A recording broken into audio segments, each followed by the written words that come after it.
Welcome to the Saturday Football Show on PLZ Soccer's YouTube channel. I'm Peter Martin. Tam McManus is with me here as we look over all the Scottish Cup fourth round fixtures that were given the go-ahead to be played today. We'll bring you half-time scores. We'll also bring you full-time and reaction from managers and players involved in the key games. Celtic are already into the fifth round of the competition.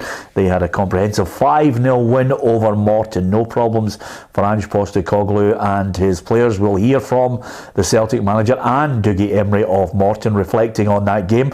We'll also bring you the half times from all the games that were given the go-ahead. 4 games postponed: Inverness against Queen's Park, Cove against Ayr, Linlithgow Raith and Elgin against Drumchapel 2. With that in mind, we will give you a quick update on the half-times right across the Scottish Cup fourth round, and here's how it all looks at half-time on the fixtures. If you are looking at your team, Celtic 5, Morton 0, Kilmarnock 0, Dumbarton 0, Arbroath 0, Motherwell 1. As we mentioned before, Inverness Queen's Park was postponed. Is Dundee United 1, Stirling University 0, Partick Thistle 0, Dunfermline 1, Stenhousemuir 1, Livingston 0 and St Mirren 0, Dundee 0. So that's the first half of that card. As far as the second set of fixtures, Alloa 1, Falkirk 1, Cove against Ayr, Linlithgow against Raith and Elgin against Drumchapel. Those matches postponed. And Hamilton 0, Ross County 0. And the other game, St Johnstone Rangers, is kicking off at 5:30. Adam Binney will bring us a report ahead of the kick-off there.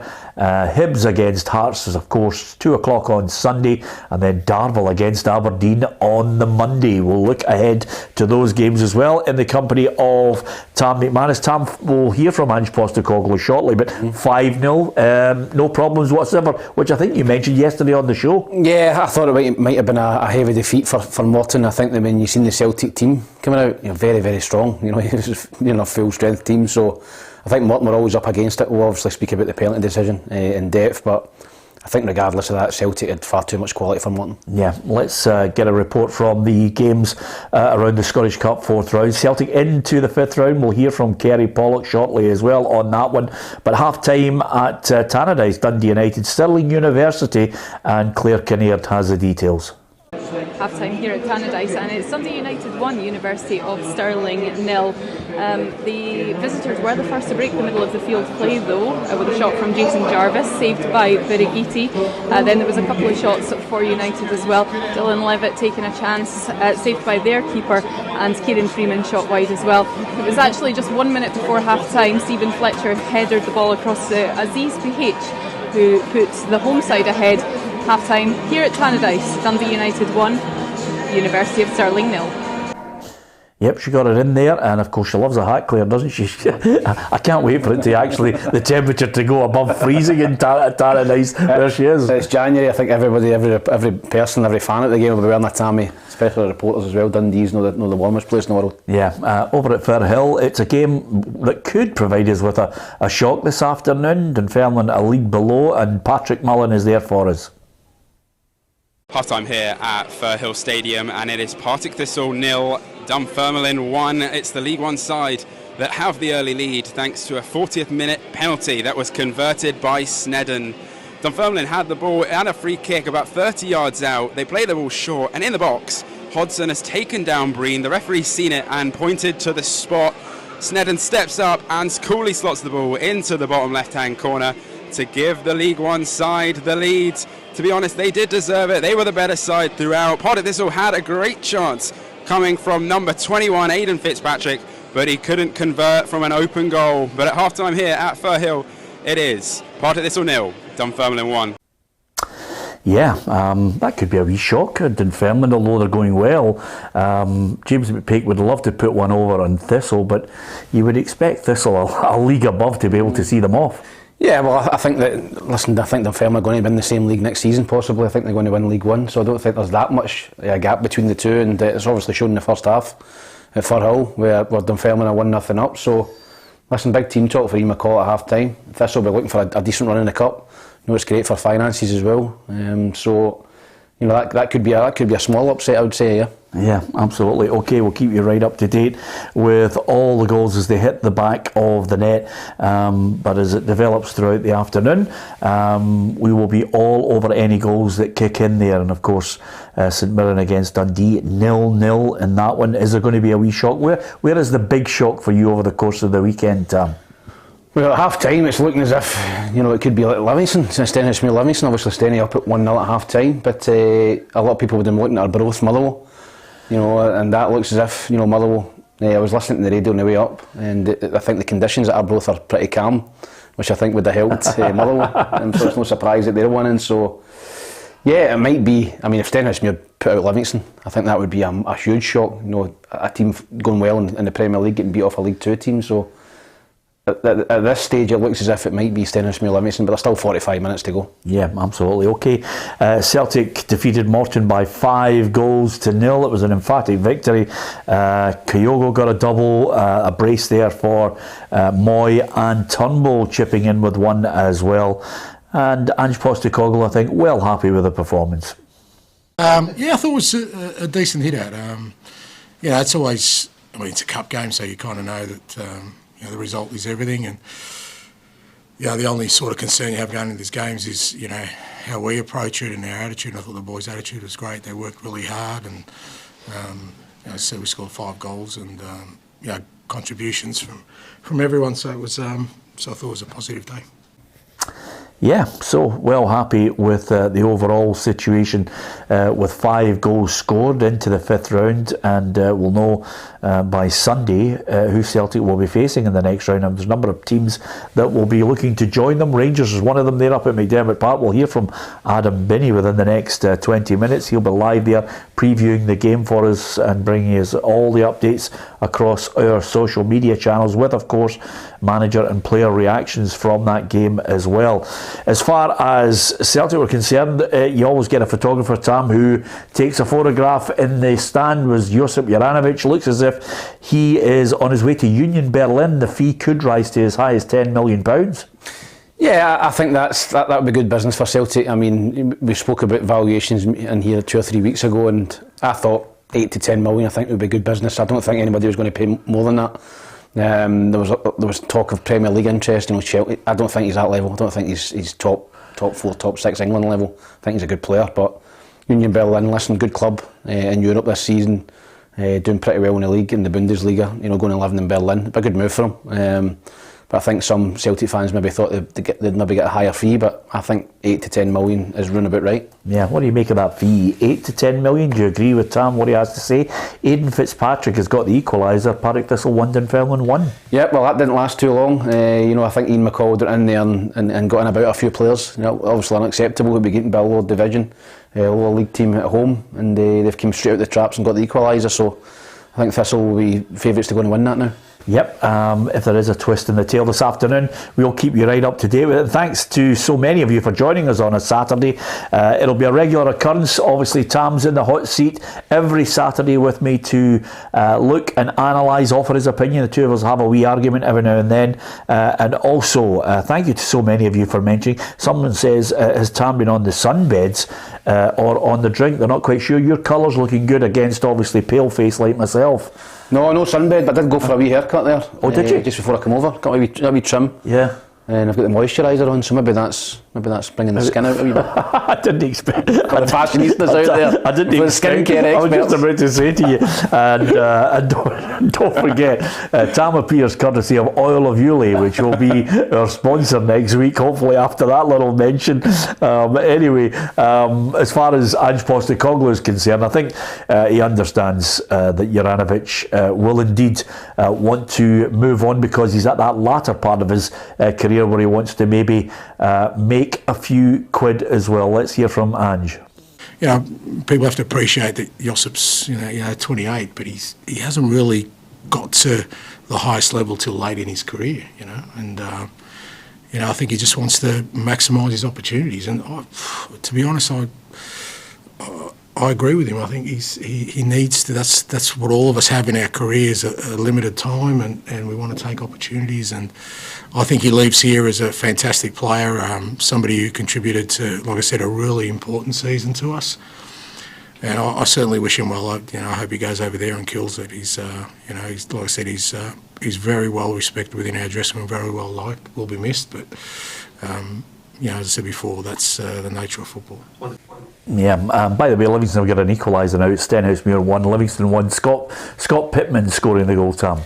Yeah, I think we Davy Martindale again we don't in there, I'd love to be. I would just say, Davy, is there any chance I can sit in the corner and just listen to you? 1-0 down away to Stenny, he would have went mental at half time. So as I said, they've come flying out. And again, you'd expect him to go and win now with the full time fitness. Yeah, absolutely. Okay. Also, let me just read out a few people who Billy reckons that we have quite a few young reporters on. Of course, they're there. That's the future. They're all there out at the games, enjoying themselves. So I think, Billy, thanks for the mention on that. We've got a lot of good reporters out there. Although one of our reporters will bring the average age up in the next couple of weeks. I don't want to mention him right now, but it'll certainly bring it up a wee bit as we get more and more reporters out to the games. We promised you that we would be coming to you on a Saturday, and we also did mention there'll be more and more content. There was a wonderful piece from Adam Binney on Stirling University, looking forward to their big game. So lots more content for you to enjoy as well. Okay, it's Saturday afternoon. What about Morton? Because it's disappointing to lose by 5-0, but no disgrace losing by that amount to the Scottish Premiership champions. Here's what Dougie Emery made of the game. Yeah, of course. I think the first 15 minutes of the first half day, I thought we'd done really well. Had some good opportunities, just never took them, and then good old VAR kills the game. I don't know where referee's meant to put his hand. It's took a deflection. He can't move his hand. But that's just what we need to live with now with VAR. Oh, well, you tell by Dougie's face, he's hacked off with it. It continues. The handball on Monday, it's going to be unbearable. Peter, that decision was embarrassing. I mean, I've already said this, I hate talking about referees and VAR. I'd rather talk about Celtic. Yeah. Scoring 5 good goals and winning the game comfortably and good performances. But how on earth they can give that as a penalty kick? He goes to he's obviously been told to go and have a look at it. How can somebody in the VAR studio think that was a penalty? The ball's been deflected off a player up onto his hand. He knows nothing about it. It's not direct hit, and the laws. We don't know what's happening with the handballs now. We don't know what's a penalty, what's not a penalty. So I think the SFA and the referees have got to come out, and I mean quickly, and start to clear all this stuff up, because it's getting worse every week. Yeah, absolutely. I think we're going to be talking about it on a regular basis here until we get some kind of clarification from the SFA on what the referees have to do with this.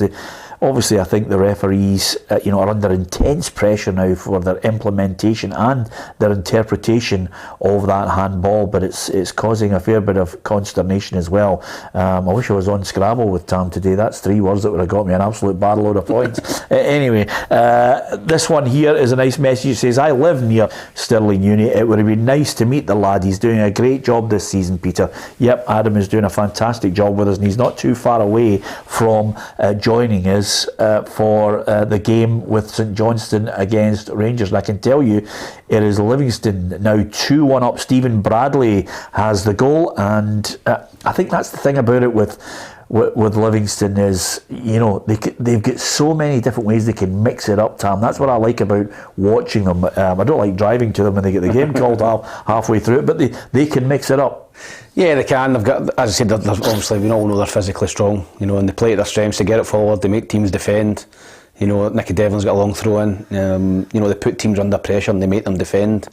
But they've also got a little bit of guile. Guys like Pittman, and Stephen Bradley. Seen what Hibs, good player, technically a good player. So they've got a lot of decent players as well. And I think the key to that today is Stenhousemuir playing AstroTurf. So I think Livingston went there and been very, very comfortable training on it every day, playing on it on a Saturday. They went to Stenhousemuir and enjoyed, that surface. Yeah, absolutely. Craig Campbell, I think, has got a great line on this. He says, I love that everyone wanted VAR last year and it was going to be the saviour of the Scottish game, and everyone in various communities now slammed for saying VAR was trash. Now they all hate VAR. Craig, you're absolutely 100% correct on that, because we were all looking and saying, it's going to be for the benefit of the game, everybody wants it, it'll clear up these things. I am still a fan of it. I want it to be pacey. I want quick decisions. the essence of VAR, Tom, which I think a lot of people really have to kind of grasp, is it is there to increase the percentages of the referee getting it right by helping him in the cases where, if you think about it, how many pub arguments did you have on that was a definite penalty, or this was a red card, or that was definitely a goal. All of these things slowly but surely are being eradicated. Yeah, they are. I just think the one grey area is handballs. I think the rest of it's been fine. You know, red cards, you know, last man challenges, whatever, contentious decisions like that. But it's a handball. It's the rule. It's a handball rule. It used to be, you know, if it used to be if it was a deliberate handball, it was a penalty. You know, also they scrapped that rule. Now it's natural position, unnatural position. You know, so maybe we need to get back to what we were doing. Was it a definite handball? Did they mean to handball it? But that's the only contention for me now is the handballs. The rest of it seems to be going okay. Yeah, the one great thing, Tom, that on this show we do not mind mentioning to people at other shows. We talk about them. We do all that thing, and I'm going to mention Regan only for the point that his tagline or his name on YouTube is only as good as your last game podcast. Okay, I hope that is your actual podcast name, but it's a good one. You're only as good as your last game or your last gig is how Tam and I always look at it. Top work, Peter and Tam. Nice to see an alternative Saturday afternoon show. I'm enjoying it. Thanks for that, Regan. And Anne Wood says, I'd like someone to come out and explain the handball rule. Anne, I have to tell you, so would we, because from one week to the next, it's not the fact of the consistency, it's the fact that I think they're actually changing the interpretation of what is a handball on a week-to-week basis. Yeah, they are. Listen, the inconsistency is driving people mental. You know, I think that was never a penalty on Effie Ambrose. And then there's one just after it, you know, where he goes down to ground and the ball, it's a cutback, and I thought, that might have been a penalty. So, you know, I thought they both of them wrong. I thought the first one was never a penalty, and I thought the second one was probably a penalty, and they reversed both of them. Yeah. So, listen, we've not got a clue. I'm sure the punters out there watching games have not got a clue. And the referees and SFA need to come out and they need to even put together a 20-minute package, a 20-minute video, and put it on social media. Yeah, I can tell you it's 3-1 to Livingston. Stephen Bradley just just before the hour actually has scored 3-1 to Livingston. There's another one we're talking about with Hibs. Hibs let him go for nothing. Yeah, you know, a good young player. No. Yeah, yep. I know you've mentioned that you know there's a good bank of young players coming through at Hibs, but the big key question that so many fans ask is, when's the manager going to throw them in? You know, is it because they're under pressure to get results and he just can't take that risk? It looks like it, but for me it's just signing substandard form players, and the squad's too bloated. There's no room for these young guys to get through. Spoke about Stephen Bradley, you know, the guys Josh O'Connor, Ethan Laidlaw, guys that are banging in goals and playing well in the youth setup and not getting a sniff at the first team, but simply because Hibs have got a pool of 1,000 players, which they need to trim down. Yeah, hi to True Blue 1872. He says, all right, Peter, Tam and the troops. He clearly knows there's a cast of thousands in the background making sure that we seem relaxed here as we're getting all the scores in.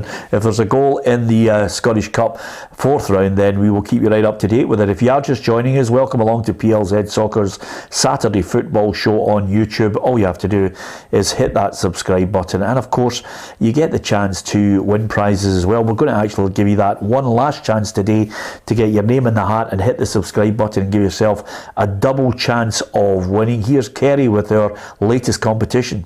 PLZ Soccer has teamed up with Match Attax to give you the chance to win this fantastic box of all your favourite Scottish football stars. We're also throwing in a starter pack and 2 multi-packs to give your boy or girl the perfect start to their collection of all their favourite SPFL players. To win this fantastic prize, all you have to do is answer this simple question: who is the current PFA Scotland Player of the Year?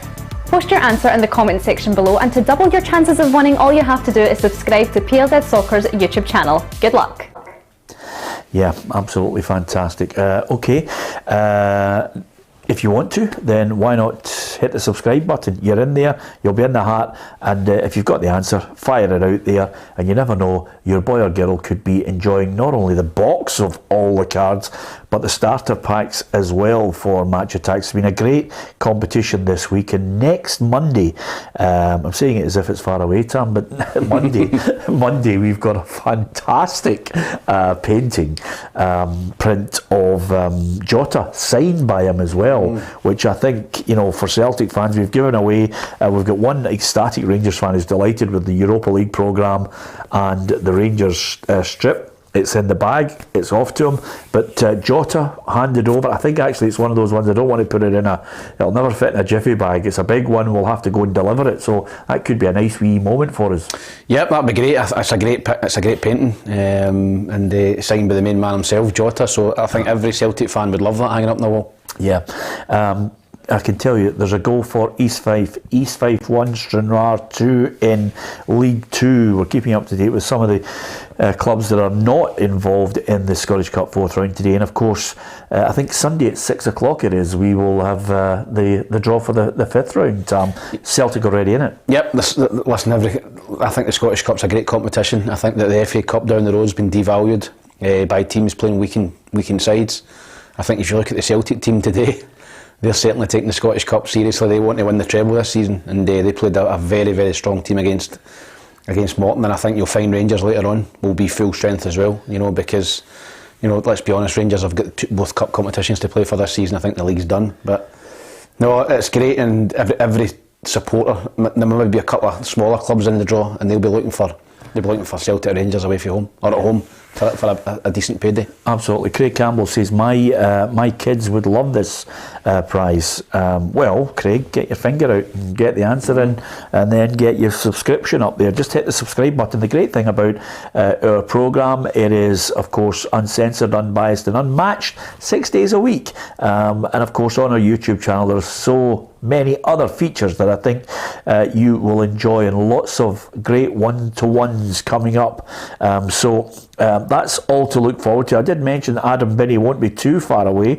We'll speak to Adam ahead of St Johnstone against Rangers. We'll be previewing that very, very shortly. And of course, thanks to Regan, who says, yeah, that is the name of our podcast. Well done, Regan. It's the longest name I've heard for a podcast, but it's certainly brilliant. And he had the pleasure of chatting with Hugh McDonald in the past. So there you are. The good thing is Hugh's ideal for a podcast, Tam, because you can ask him one question and then settle back for 7 minutes. The preview show yesterday, I was standing at that curtain over there waiting for him to finish a question. But Hugh's a fountain of knowledge, isn't he? He knows everything about everything, and he's a very, very intelligent guy. He knows his football inside out. Absolutely, great to have him on the team. He's been with us for 10 years as well. Let me just bring the Rangers starting 11 to you. McGregor's in goal. Honestly, hokey again. I was just about to say, you put one keeper in, you put one keeper out. McGregor, Tavernier, Goldson, Davies and Barisic, Lundstrom, Jack, Tillman, Fashion Sakala, Kent and Morelos, which, give or take a Cholak, that's near enough what he's been his strongest team. Yeah, it's his full strength team. As I said, I didn't expect anything less. It's a big competition here. Rangers will be looking to retain the Scottish Cup, of course. So no, I think that's as strong a team as he's got available. Yeah, absolutely. Okay. You can at this point give us your thoughts on our feed. Try and keep it sensible, because as ever in Scottish football, some people can sit behind a computer, post a wee message and just go mental. We try and read out all the sensible ones as much as we possibly can, and with a bit of luck we'll give you a mention. I can tell you, if you have just joined us, that we have one game that's finished already, and Adam's not too far away from joining us, and I can tell you, there's a goal Dundee United have scored. Jamie McGrath, well, he's been injured, he's been out of the team, back in. I think he's got something to offer. I think he's a really good player. I thought it was a good signing by Dundee United, and he's got the goal. Yeah, I think he's a very talented player, obviously. Got into the Republic of Ireland set-up. I went down and had a look at him for Stephen Kenny when he was at St Mirren. He got his move down the road to Wigan. Didn't really work out, but I still think he's a very talented player with goals in him. I think, Dundee United, if he can keep himself fit and get running the team, I think he'd be a valuable player for United. We will be shortly heading to McDermott Park, and amazing how everybody actually looks and thinks about things. Somebody says that you stood on something at the bottom of your trainers. By the way, I have a guy, it's fluff from the carpet. I have a guy who actually just I have a guy who I call him the sock watcher, because he checks to see if you wear the same socks. I've got a bottle of just in there as well, by the way. He checks to see if you wear the same socks. It's mental. You can't wear the same. There was a period, actually, I kid you not, when we were on the radio show and we used to stream it as well. I'm talking 10 years ago, Tam, where Ruffy would just put a shirt on, think he was on radio, and just wear it for the week. Manky's the only one I can mention. But anyway, Ruffy, by the way, last week was just magic, because I think he actually had that perfect moment when he walked into our staff room with all the staff there working away. And I just said to him, as I was sitting in the seat, I said, listen, you better have come with that MBE medal to show everybody. And he had his jacket up and he says, come on, don't be so stupid. Who would come here with that medal? That's just embarrassing. And he pulled it down and there it was, right on his left. It was great, wasn't it? Yeah, tremendous. I mean, I'd expect nothing less for Ruffy. But that was very, very funny. Yeah, absolutely, and well deserved as well. The amount of people who have passed on, messages of support, and I think it's absolutely fantastic. I mean, he's absolutely well liked by the community for his contribution to football, which is why he received the MB in the first place. It's a great mix. You have to have a kind of a yin and a yang. Ruffy well liked, and then me and other people not so well liked. Let me bring you the St Johnstone team. It's Matthews, Brown, Gordon, Considine, Montgomery, McPherson, Phillips, Hallberg, Wright, May and McLennan. That's the starting 11 for St Johnstone. So St Johnstone against Rangers will kick off at 5:30 tonight. And again, I think it's one of those Viaplay moments as well. It's a big financial output for some families if they want to watch all of Scottish football across the 3 competitions. Yeah, as I said, it's unfortunate that all different companies have got different games. You've got Sky, maybe get games. You've got, it was BT Sport, Viaplay, Premier Sports even as well. So, as I said, it's a lot of money to subscribe to every channel. Craig Campbell says, Peter, can you please say hello to my son Colin? He's a huge fan. Colin, we're going to say that to you now. Hello, thank you. Hit the subscribe button. Tell your dad as well. We're delighted you're with us, and we're delighted you're a fan of the show. Thank you for that, Colin. It's a show where you actually get to react and interact with all our viewers and read out as many messages as we can. Let's go to McDermott Park. As ever, up in the Perth area, it's always good to get a signal in the first place. Adam, you're up there. There's a lot of Rangers fans up there, but the main consternation is the fact that St Johnstone fans are boycotting it.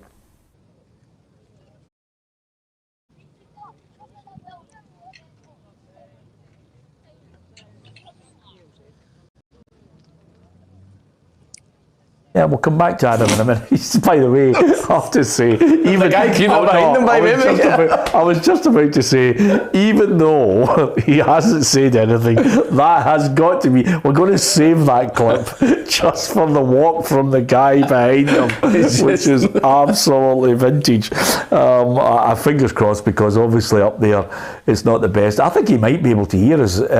If he can just nod his head, we might actually get a situation where he can hear us. There's a bit of a delay on it and a bit of a delay on the signal, but nevertheless we will get a preview from Adam on St Johnstone against Rangers, which I think there's absolutely no doubt in my mind he'll be able to send at some point, but that's exactly it. That was absolutely brilliant, and one of our viewers says, was that Alan Brazil walking towards them? It did have that. Somebody get the camera or somebody about to batter him. Yeah, absolutely. And I'll tell you, he's picked a position there. Is he with us now? Can he hear us now? I think Adam, can you hear us? Are you?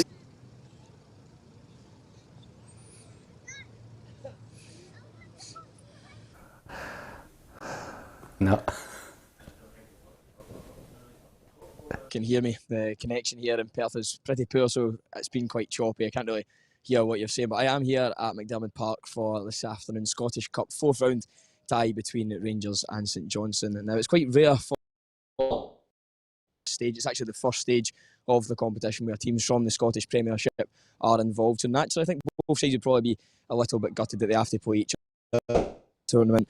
Rangers, of course, massive favourites, but St Johnstone can take some confidence from the fact that when they met previously at this ground. They did manage to record a victory back in November. It was a 2-1 win when Giovanni van Bronckhorst was the manager. Now, something important to remember as well is that these are the two previous holders of the two most recent editions of the Scottish Cup. Callum Davidson famously winning this competition in 1991, and Giovanni van Bronckhorst Rangers winning it last year. They are the current holders. Now, you're expecting a little bit of a different crowd today. Johnson, there's not actually going to be many of their own supporters here. They're planning a boycott or a protest against both the ticket prices and the way the tickets have been distributed between home and away fans. The away fans, Rangers, were told that they were only going to be receiving two. Opened up to a third stand for Rangers to have nearly 75% of the capacity of McDiarmid Park. The Perth Saints fans not happy with that at all. The Ultras group released a statement, and the St Johnstone fans are going to be boycotting this one. So you can expect many Rangers fans to be here, but maybe not so many St Johnstone fans. Absolutely. Well, I'll tell you, I don't know about you, but you've got to be happy we got him in the end. I mean, you could hear him at times. He did freeze, but that's the joys of technology. Tom, we got him. That's live. That's live video, and sometimes you can give teething problems. But no, that's great. Listen, we got his interview at the end there, but he's right. This is going to be a difficult game for St Johnstone. When you run out at a home pitch in a big cup tie, you want your home supporters to back you and roar you onto a victory.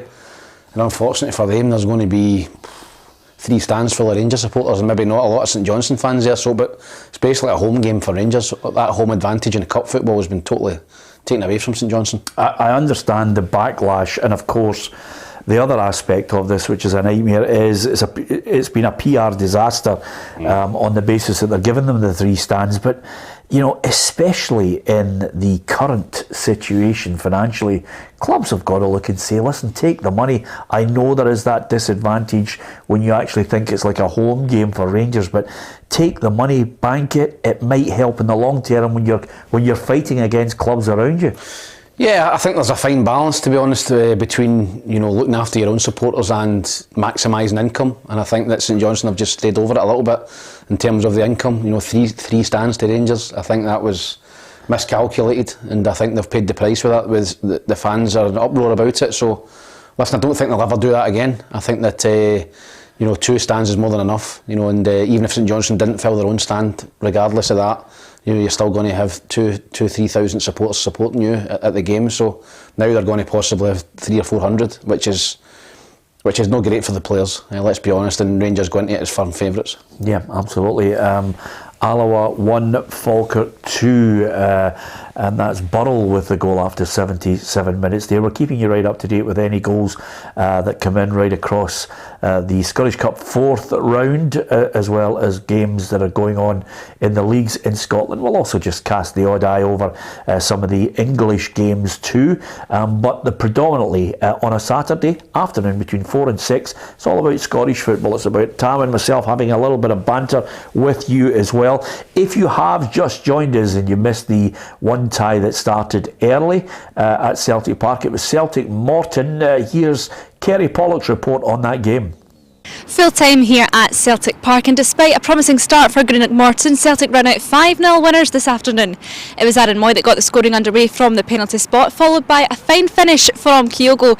David Turnbull drove the ball into the bottom corner to get the 3rd of the day, and then just in the nick of time before the half-time whistle went, Kyogo got his 2nd of the afternoon, getting his 20th goal of the season. And then in the second half, Celtic didn't stop there. Aaron Moy stepped up once again, getting the 5th and final goal of the afternoon. Full time here at Parkhead, Celtic 5, Greenock Morton 0. Yeah, absolutely. It's freezing. Everybody else looks as if they've been in a wind tunnel. Kerry just there picks the best spot with the fantastic view in the background and delivers that impeccably. Yeah, Magic. As I said, stay out the wind, stay out the rain if you can, and get a good shot in the background. But great report there from Kerry at Parkhead, 5-0. Very, very comfortable win for Celtic then. Yeah, the other aspect of the news that was coming out of there was the fact that, as well as confirming that Josip Juranovic is having a medical at Union Berlin, and then that'll confirm his departure from the club. I think Ange's fairly philosophical about it all. He's just basically saying that he understands that he wants to get maybe another payday in the move at the latter part of his career, and I think that's good when a manager is absolutely honest about it. Juranovic, I think for a lot of people is a player that they've been well impressed with at Celtic. Certainly fitted in well, and he had a good World Cup, which kind of I think it got them a good price of 8 to 10 million. Some people think it was a steal. What do you think? Anyway, he was quite philosophical about the departure of Juranovic. There could be others who are on their way as well. But one man that looks as if he's closing in on a move to Celtic is the South Korean striker Oh Hyun-gyu. Again, that will probably change that pronunciation, Tam, as the weeks go on. I think we owe it to ourselves to constantly get a chance to talk to the player and get his take on how you pronounce these things. But the reason I'm making that point is quite simply, Celtic are going to bring in someone with, from the last 24 hours, and just suggesting that maybe Giakoumakis might not be going out the door. Yeah, I think there's obviously, we heard Ange Postecoglou talking about Juranovic there and talking about maximising your opportunities, and that's obviously maximising your income and your finance. It's a short career as a football player. And Juranovic is going to Union Berlin, Bundesliga. He'll probably go and double his money or whatever, and only sell a good contract. Probably his last big one is his career. And I think Giakoumakis is looking to do that as well. He's 28 years old. He's not played for massive clubs, particularly in Greece and Holland. So, listen, he'd be wanting to try and get a big deal. I don't think he's going to get the money he's looking for at Celtic. But whether Celtic have come back to him and said, listen, we'll give you a wee bit extra, and he's maybe thinking about that and thinking about staying at Celtic, I don't know. But I think if Celtic were to let him go for 2 to 3 million, I don't think that's great business. I think he's a better player than that. I think he showed, and particularly domestically, that he's a very, very good striker for Celtic, and Celtic have got to go out and replace him. And when you've got somebody that's banging in goals and doing well, you don't want to let him go. But I think the ball's, if Giakoumakis wants to stay at Celtic, then I think he will stay. The ball's in his court. Don't forget to stay with us, because it's always breaking news and little snippets that we can feed you over the course of the afternoon, 4 o'clock till 6. If you want a wee bit of banter with us and also just give us your opinion, we absolutely value you offering us your opinion, providing of course you keep it sane and not jump into what we call Looney Tunes mode. We will try and mention as many people as possible. Just around about 5 o'clock, I think Hibs are set to announce a signing. We'll bring you details of that, because I think Lee Johnson is so keen to try and bolster that squad as well. So the Hibs fans will be looking and thinking, okay, one in, maybe need a few more. How many did you say you thought they needed? Out or in? Well, in for that starting 11. I think they'll need I think they'll definitely need one, if not 2 centre halves. I think Porteous is away. I think they need a left back. Yeah. Stevenson, good backup. Cabracha, I've never fancied. He's out of the picture as well. So midfield players, I think they need an attacking midfield player. I think they've got much of a muchness. Jake Doyle-Hayes, Newell, Campbell, all similar players. I think they need an attacking midfield player that will get burst into the box and score goals. I think they need another striker. So I think they need 4 or 5 in. Whether they'll get that in this window, I don't know, but they need to strengthen the team. Yeah, Glenn Middleton's just made it 3-0 to Dundee United. So I think from this point onwards, Tam, as we head to the latter stages of that match, I think the Stirling Uni boys just want to make sure they don't get an absolute tonking, keep their heads held high, make sure that they just see out the game. 3-0 is certainly not a disgrace. No, it isn't. As I said, they're in what league? Tier 5, Lowland League, and they're away to Dundee United, obviously a big club in Scottish football. So there's still 10 minutes to go in that game. If they can keep it at 3-0, they can walk out with that with their heads held high. They've hung in with Dundee United and gave them a game for 80 minutes, and hopefully they can get through without it going to maybe 5 or 6. Yeah, what do you make of that comment? I mean, listen, we have to wait and see, because it's always right up into the wire with some Hibs fans. The source says Hibs are struggling to sell out for tomorrow. Hearts sold out their allocation in under an hour. Now, at the end of the day, Hibs fans are always a bit late on the take-up and things, but I mean, I would imagine, I'll tell you what the problem is. I've spoken to a few of my mates who are Hibs fans, and one of them says, I'm going there with fear. Now, that I think is the general consensus from Hibs fans, who realise, like you, that there's a bit of quality here and there, but not enough of it, and certainly not enough, I think, to cause Hearts a major problem. Derbies, as you've continually mentioned to me at times, anything can happen, but I'm just looking at the strength of Hearts and thinking, I don't know, I can't see anything other than Hearts winning. Yeah, I said a couple of my friends are Hibs fans as well, and they've spoke to me this week saying there's hardly sold out any tickets at the Hibs, which is unusual for a derby game. You would think that would be a sellout, but I think there's just a lot of apathy at the minute, with Hibs supporters towards the team, towards the manager, towards the board in particular. So whether you get a late flurry at some point tomorrow, they're announcing a new signing at 5. Maybe that's if it's a bigger name, if it's a real quality player, then maybe that could encourage people to maybe buy a ticket and go to the game. But if it's another 19-year-old foreign player with potential, then I don't think that's going to sway the Hibs supporters to go to the game. So let's hope it's a quality player with a quality pedigree, ready to go straight into the starting 11. Absolutely. Of the games that are on at the moment, it's Alloa 1, Falkirk 2, Arbroath 0, Motherwell 1, Dundee United 3, University of Stirling 0, Glen Middleton just making it 3 in the last couple of minutes, Hamilton 0, Ross County 0, Kilmarnock 0, Dumbarton 0, Partick Thistle 1-1 with Dunfermline, St Mirren and Dundee, you can't separate them, it's 0-0, and Stenhousemuir 1, Livingston 3, and this was of course Steny taking the lead in that match. 5:30 the kick-off at McDermott Park, St Johnstone against Rangers. We've already heard from Adam Binney ahead of that match, and of course we brought you the teams. I think Rangers, the general consensus basically as you look at that Rangers side is that's as strong as it gets at the moment. He's not fooled. He's been fairly honest in his assessment of Rangers. They are good in parts, but obviously they need to work on certain aspects of the game. Michael Beale certainly doesn't want them to continually produce the escape act coming from behind to win games, which they've done successfully since he arrived there. But McGregor's in goal again. What do you make of that? McGregor in goal. He's already been talking up the fact that McCrory needs to make a move to get a starting position. John McLaughlin as well. That's the big dilemma here. McGregor's in, and you're saying to yourself, it's 1 minute it looks as if he's out, he's going with McLaughlin. Next minute he's changed, and McCrory hasn't even had a sniff of being a starter. Yeah, I think that the manager knows that this is McGregor's last season. So I think if you're a manager, you can't have. You can't let sympathy get in the way of things. I think that you've got to play McCrory. If McCrory's got a long-term future at Rangers, this is the perfect time to find out. Play him in the team, give him a couple of games. And if he comes out and he does really well, then you've got a potential number 1 for next season, if not number 2. But him sitting on the bench and them rotating the 2 older goalkeepers, he's learning nothing there. He's not, Rangers supporters have not got a clue if McCrory's good enough or not, because he's not had an opportunity to prove it. So.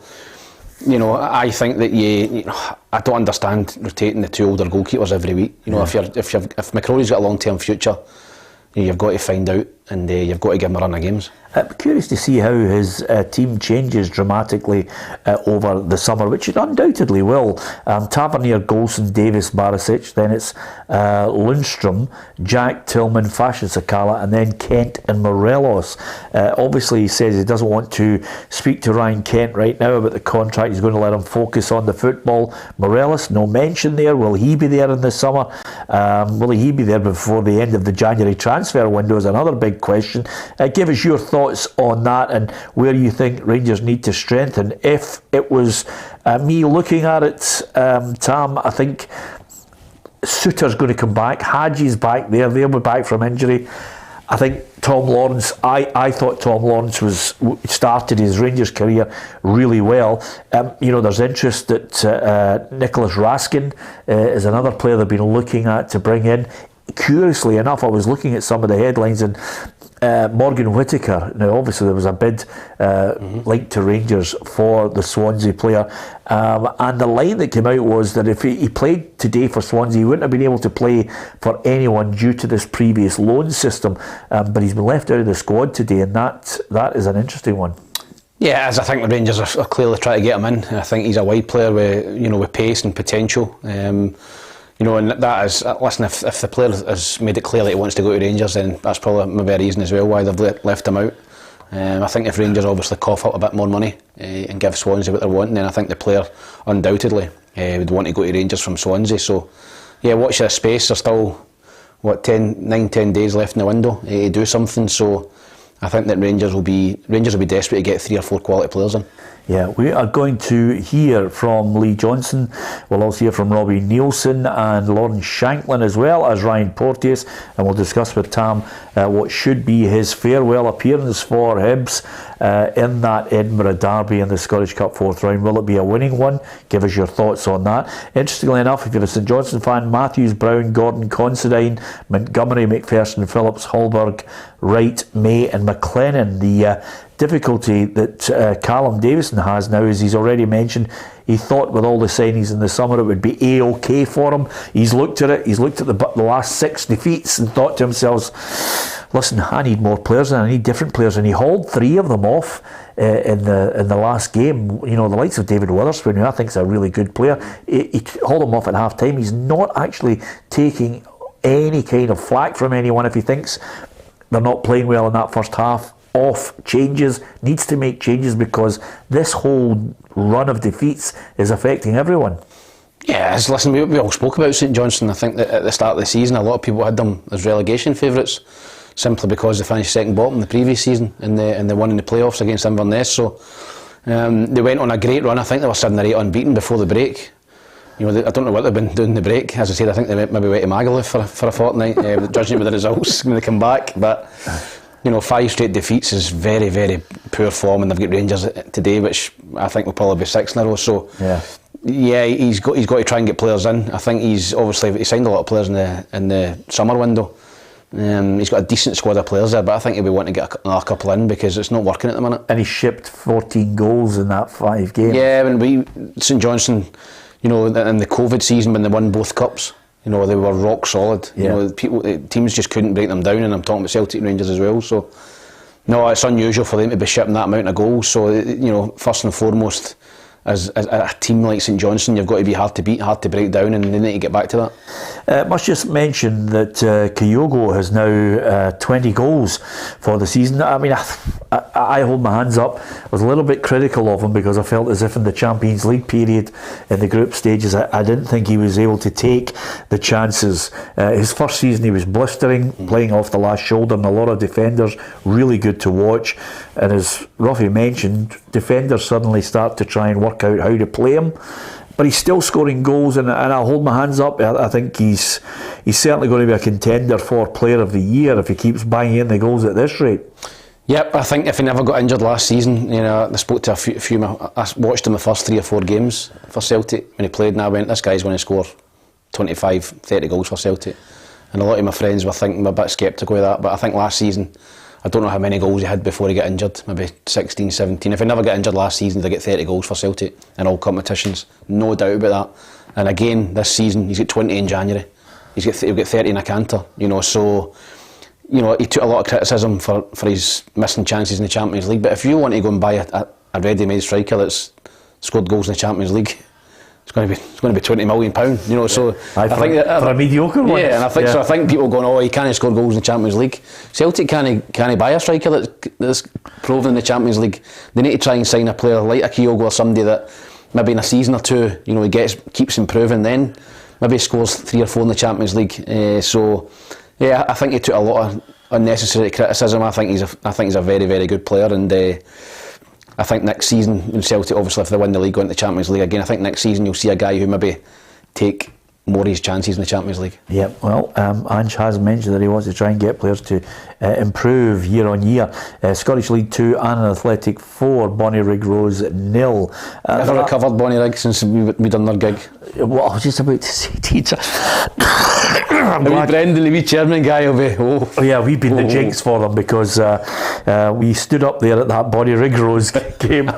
They were flying, they were top of the league. Yeah. By the way, I thought Arbroath would cause a little upset today, and I think from Motherwell fans' perspective, that hasn't happened because the new signing Mandron has scored to make it Arbroath 0, Motherwell 2. So is it still 0-0 with Kilmarnock and Dumbarton? Yes, so that could be the confidence booster you're looking for as well.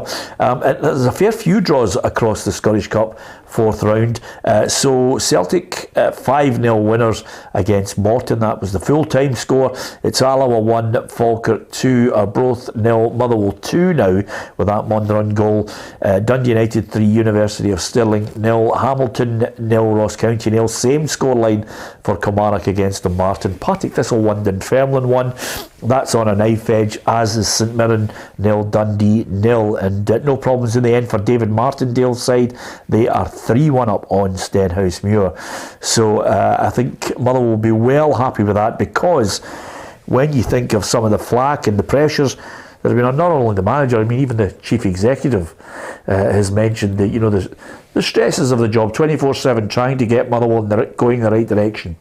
Yeah, listen, I'm absolutely delighted. I speak about it all the time in this show. Kilmarnock won, Dumbarton 0. They've scored in the 90th minute, Tom. Well, there you go. That was going to be. I think that was going to be the result of the day. If Dumbarton could have went there and got a replay. No replay. Sorry, if we went extra time and penalties, maybe get a chance. But you know, Kilmarnock, he would expect them to beat Dumbarton, but Dumbarton have kept him in check for 89 minutes. But you know, just that's going to be a great result for Kilmarnock getting that win. I have to tell you, by the way, it's Partick Thistle and Dunfermline is now going into extra time in that one. I mean, James McPake, we've had him in this studio so many times. You know, good manager. I don't think I'm speaking out of turn and saying I thought he was, you know, he was just given a bad rap at Dundee. I mean, it was a poor decision to sack him. I just thought it was really poor by the Dundee board to make that decision. Well, the proof might be in the pudding. Both teams, you know, might be in the same division next year, Dundee and Dunfermline. You know, he sacked them when they were still within touching distance in the Premier League. They'd just beaten Hearts at Tynecastle, and they went and got Mark McGeehan, which was an absolute disaster. And then Gary Boyer. So, you know, if Dundee don't get promoted this season and Dunfermline come back up, you would have to say, you know, looking at it, you know, it'd be the wrong decision from Dundee to sack McPake when he's went away to Dunfermline and won a league with them. Yeah, I can't tell you, Jordan Jones is the man who got that goal that avoids any kind of extra time for Kilmarnock, unless there's a further twist. But it looks as if we're going to extra time with Partick Thistle against Dunfermline. It is Alloa 1, Falkirk 2, that's finished. Arbroath and Motherwell has finished. Arbroath 0, Motherwell 2, and also full-time Dundee United 3, University of Stirling 0. So great experience for the University boys. They've had all the exposure. Everybody's been focusing on them, and I think, you know, they deserve tremendous credit for getting this far. I mean, when you look, it's no mean feat to take the scalp of the likes of Montrose to get there. Mm-hmm. No, fantastic for Stirling University to get to, get to this stage in the Scottish Cup. They've went up there. They've not disgraced themselves. They've not disgraced their manager, their fans. I think they took 1,000 fans up there, which is absolutely tremendous for a very, very small club. And no, I think that they'll be delighted with that performance. 3-0. Listen, they've not disgraced themselves. They're coming up against a Dundee United team packed with international players and talent. And they've been up there and, by all accounts, acquitted themselves well. So well done to Stirling University. Yeah, we're getting ever closer to St Johnstone against Rangers, and their kick-off at 5:30. Some of the games are going to extra time. Certainly not going to happen between Stenhousemuir and Livingston. That match finished Stenhousemuir 1, Livingston 3. Thanks to so many of you for your comments. I think Fitzy's a Celtic fan. He says he's not a fan of Alan McGregor, but you've got to say he's up there with the best keepers to play in Scotland. I mean, I genuinely think he is indeed, for me, one of the best goalkeepers in the last few years, along with Craig Gordon. As far as his place in Rangers history, that's for, I think, fanatical Rangers fans who've watched him regularly, who have an appreciation of his contribution. Has it been enough to make him the greatest ever Rangers goalkeeper? Some people think it's Andy Gorham. Some people have mentioned the likes of, Stephen Kloss and Chris Woods' contribution. But over a sustained period of time, I think you have to look at the fact that McGregor has played in big games. He only missed out in the UEFA Cup final of 2008 due to suspension, I think it was. Yeah, listen, I've known Alan for 25 years, played with him all through the age groups at Scotland, Scotland under 21s. Always a fantastic shot stopper. He used to train with him. It was actually him and Craig Gordon who were both goalkeepers at Scotland under 21s, and shot stopping McGree's was unbelievable. Very, very difficult to score past him. And listen, he's got weaknesses in his game, coming for crosses, things like that. But in terms of general, stopping the ball going into the net, which is the main thing I think for a goalkeeper. Maybe not now. He's top notch at it, and his longevity, he play his 40, is fantastic as well. Clearly looks after himself, keeps himself fit, eats well, sleeps well. So no, I think he's been an absolutely fantastic player for Rangers. Yeah, was that an overall analysis of his on the pitch and off the pitch? Fantastic. Also, Craig says next to Andy Gorham, Andy Gorham was the best. It's as simple as that, says Craig. Lots of people have that view. Flying pig.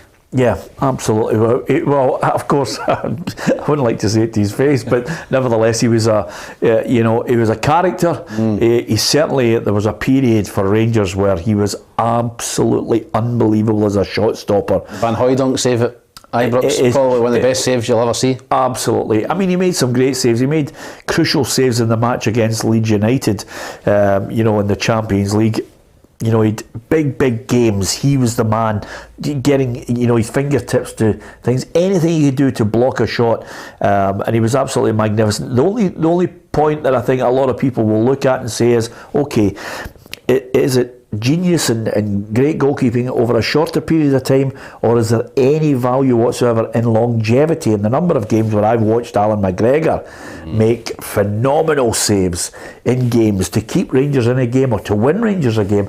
I mean, I'll never forget, he made and I'm not exaggerating this, he made a save against Boubacar Sanogo, there's a name, right, for Werder Bremen, who were battering Rangers in the 2008 run to the UEFA Cup final.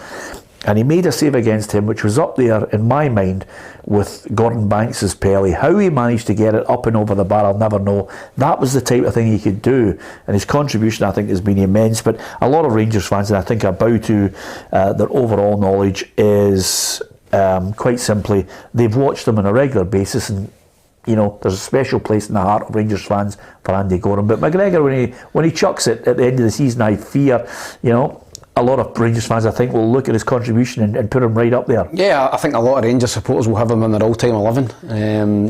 As I said, it's out of the two of them, Andy Gorham and Andy. How many times did Andy Gorham save Rangers? When Walter Smith's team came up against Tommy Burns' team, used to watch the games regular, kind of mid-90s, and it was Andy Gorham's show. Celtic would absolutely batter Rangers, and Andy Gorham would make save after save, that Richard Gough in there as well, real solid back line, and Rangers would get the part, a wee bit of magic from Gascoigne, a wee bit of magic for Laudrup or Coiste, and nick a game 1-0, so Andy was, Tommy Burns famously said that, he broke his heart on his gravestone, that was it, nobody will ever forget that one, but Andy Gorham was different class. But I think if you're talking about a longer period of consistent good performances, then I think McGregor would edge it. Yeah, Ronnie Chapman, who is a regular contributor to the show and offers his opinion from time to time, says, Peter, I'm sitting with my mate Owen Clark.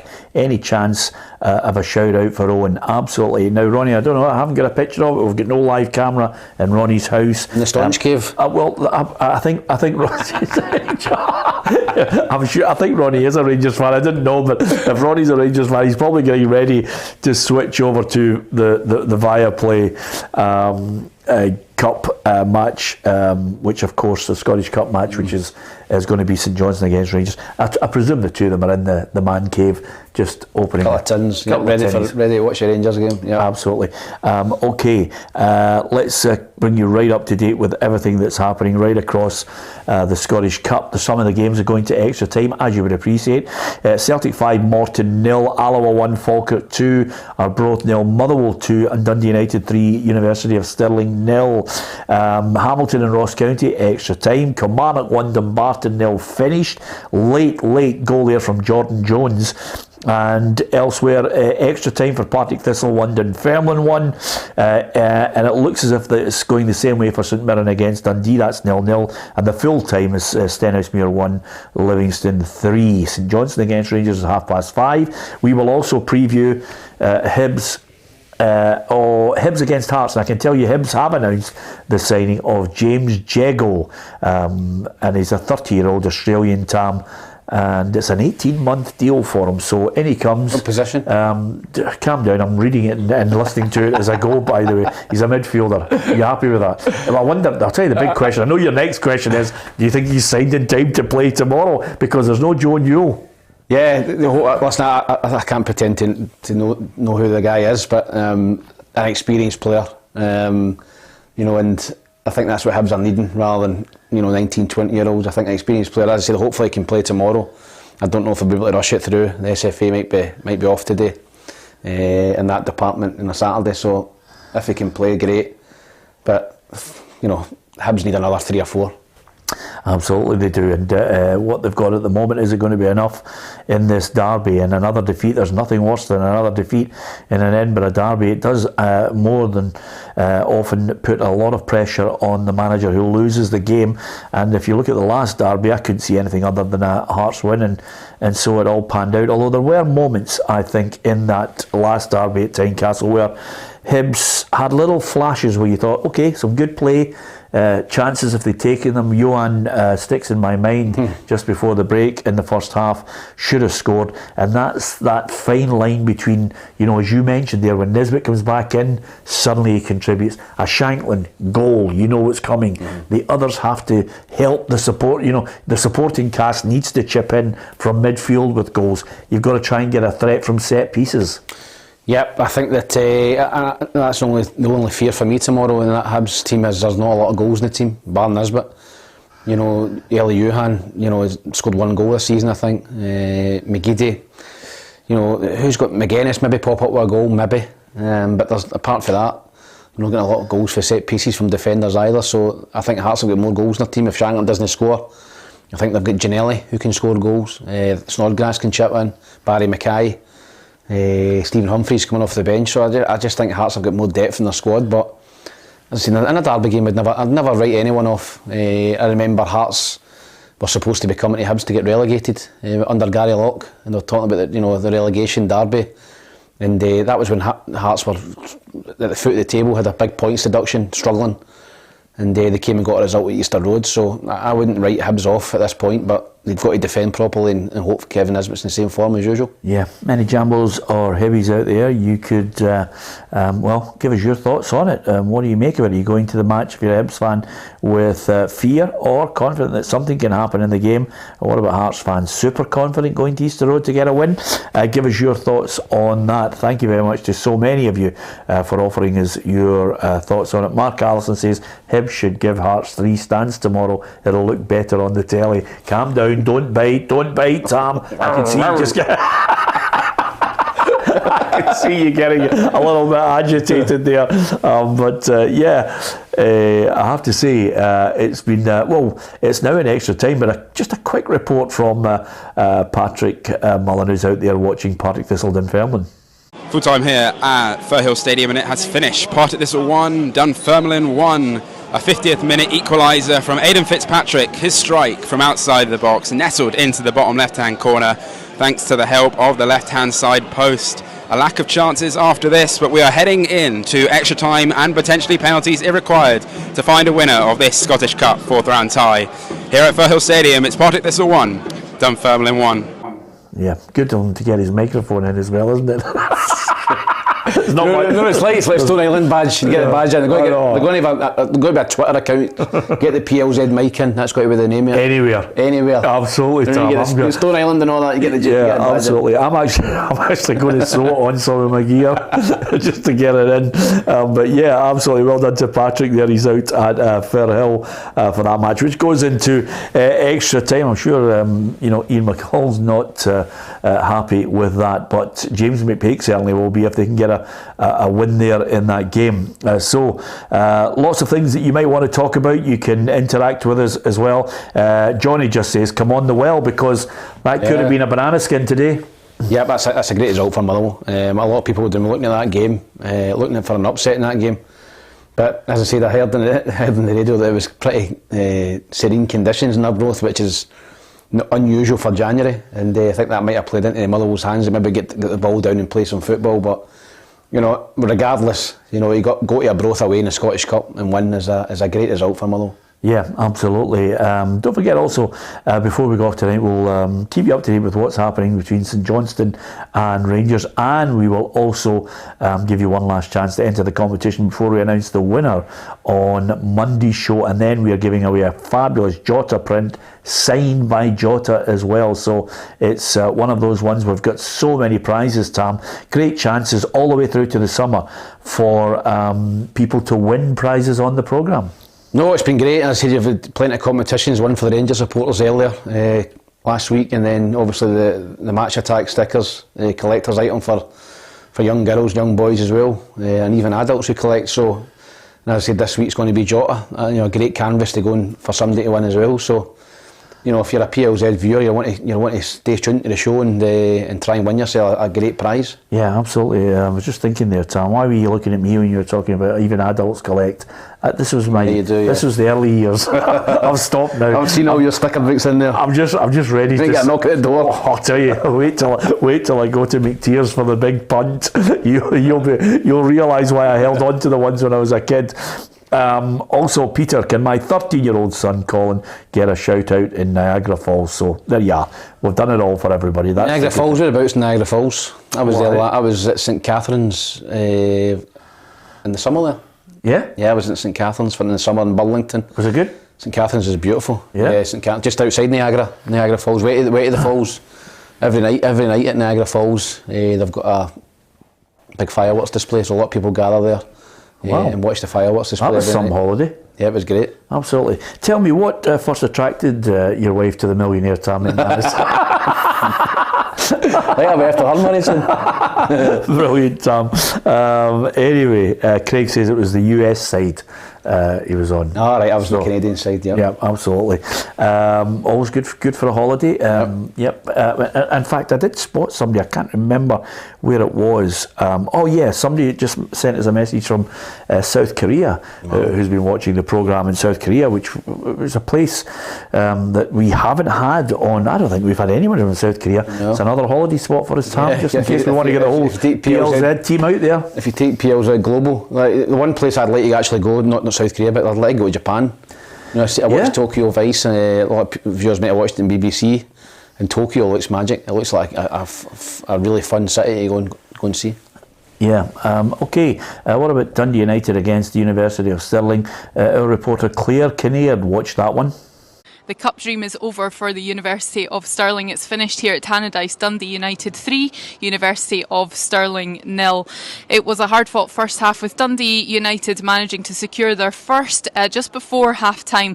Fletcher headers the ball to Aziz Behich, who gets it past the keeper. University of Stirling had chances from Jason Jarvis, Ben McIver-Redwood and Cameron McKinley as well. Dundee United came into the second half looking to increase their lead, and they did that with a form of Stephen Fletcher crossing to Jamie McGrath, who then bicycle kicks it into the net to make it a second, and then Middleton chipping it over a hesitant keeper just 10 minutes before the full-time whistle as well to secure the third for Dundee United. It's finished here at Tannadice. Dundee United 3, University of Stirling 0. Yeah, absolutely. There is absolutely no danger in the world that Claire hasn't spoken to her parents to say, wrap up, Warham, it's cold there. Well done to Claire giving us that report from the game. And again, bicycle kick, Jamie McGrath, he's capable of it. Yeah, he is. Listen, we've seen a lot of him up here. Done very, very well at St Mirren.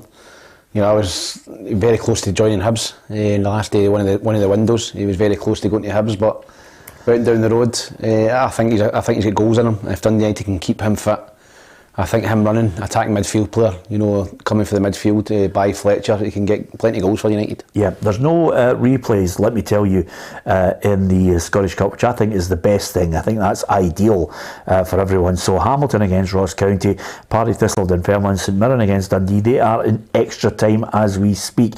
The other thing I was going to say to you as well is they called it El Sakiko down south. West Ham defeated Everton by 2-0. They've got a fantastic new stadium being built right on the harbour at. We've seen it down there. Yeah, it was fantastic. Everton Stadium is brilliant, but they could be heading towards the Championship to play in it. That would be an absolute nightmare for Everton. What a big result for Moisey, though. Massive result for West Ham. You know, that was a ginormous game at the bottom of the league, and you know they pick up that 3 points. I think Frank Lampard will get sacked tonight. I think the last two games I've lost to Southampton and West Ham. That was two 12-pointers, never mind 3-pointers.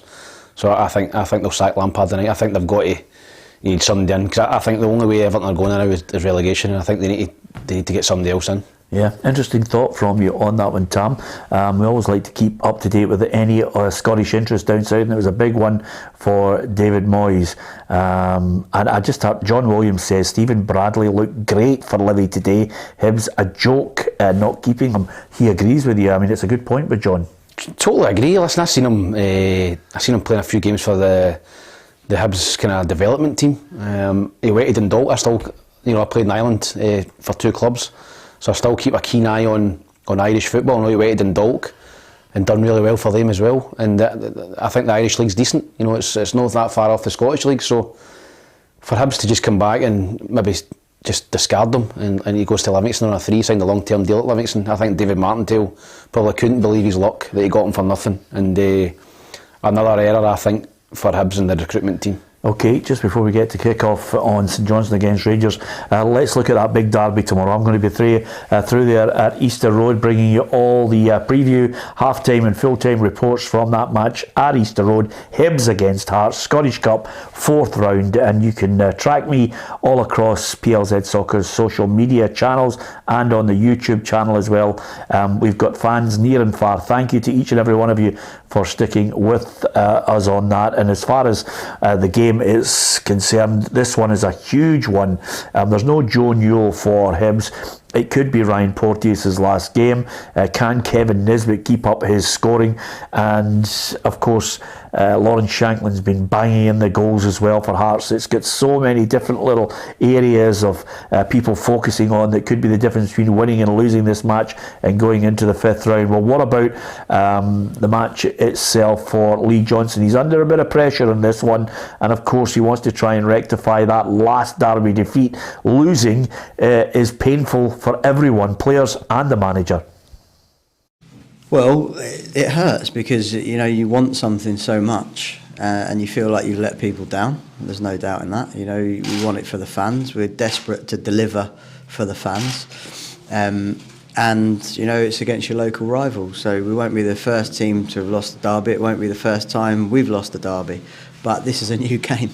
And you have to use every bit of element of motivation, fight, hunger, anger, aggression, skill, class, composure has to go into it, and you have to play the moment. You can't play the past, you can't play the future. As a player, you have to play the moment, but let's take the game to them, let's be aggressive, let's be on the front foot. Are we perfect at the moment? No, absolutely not. So inevitably, we could be going into this game as a perceived underdog.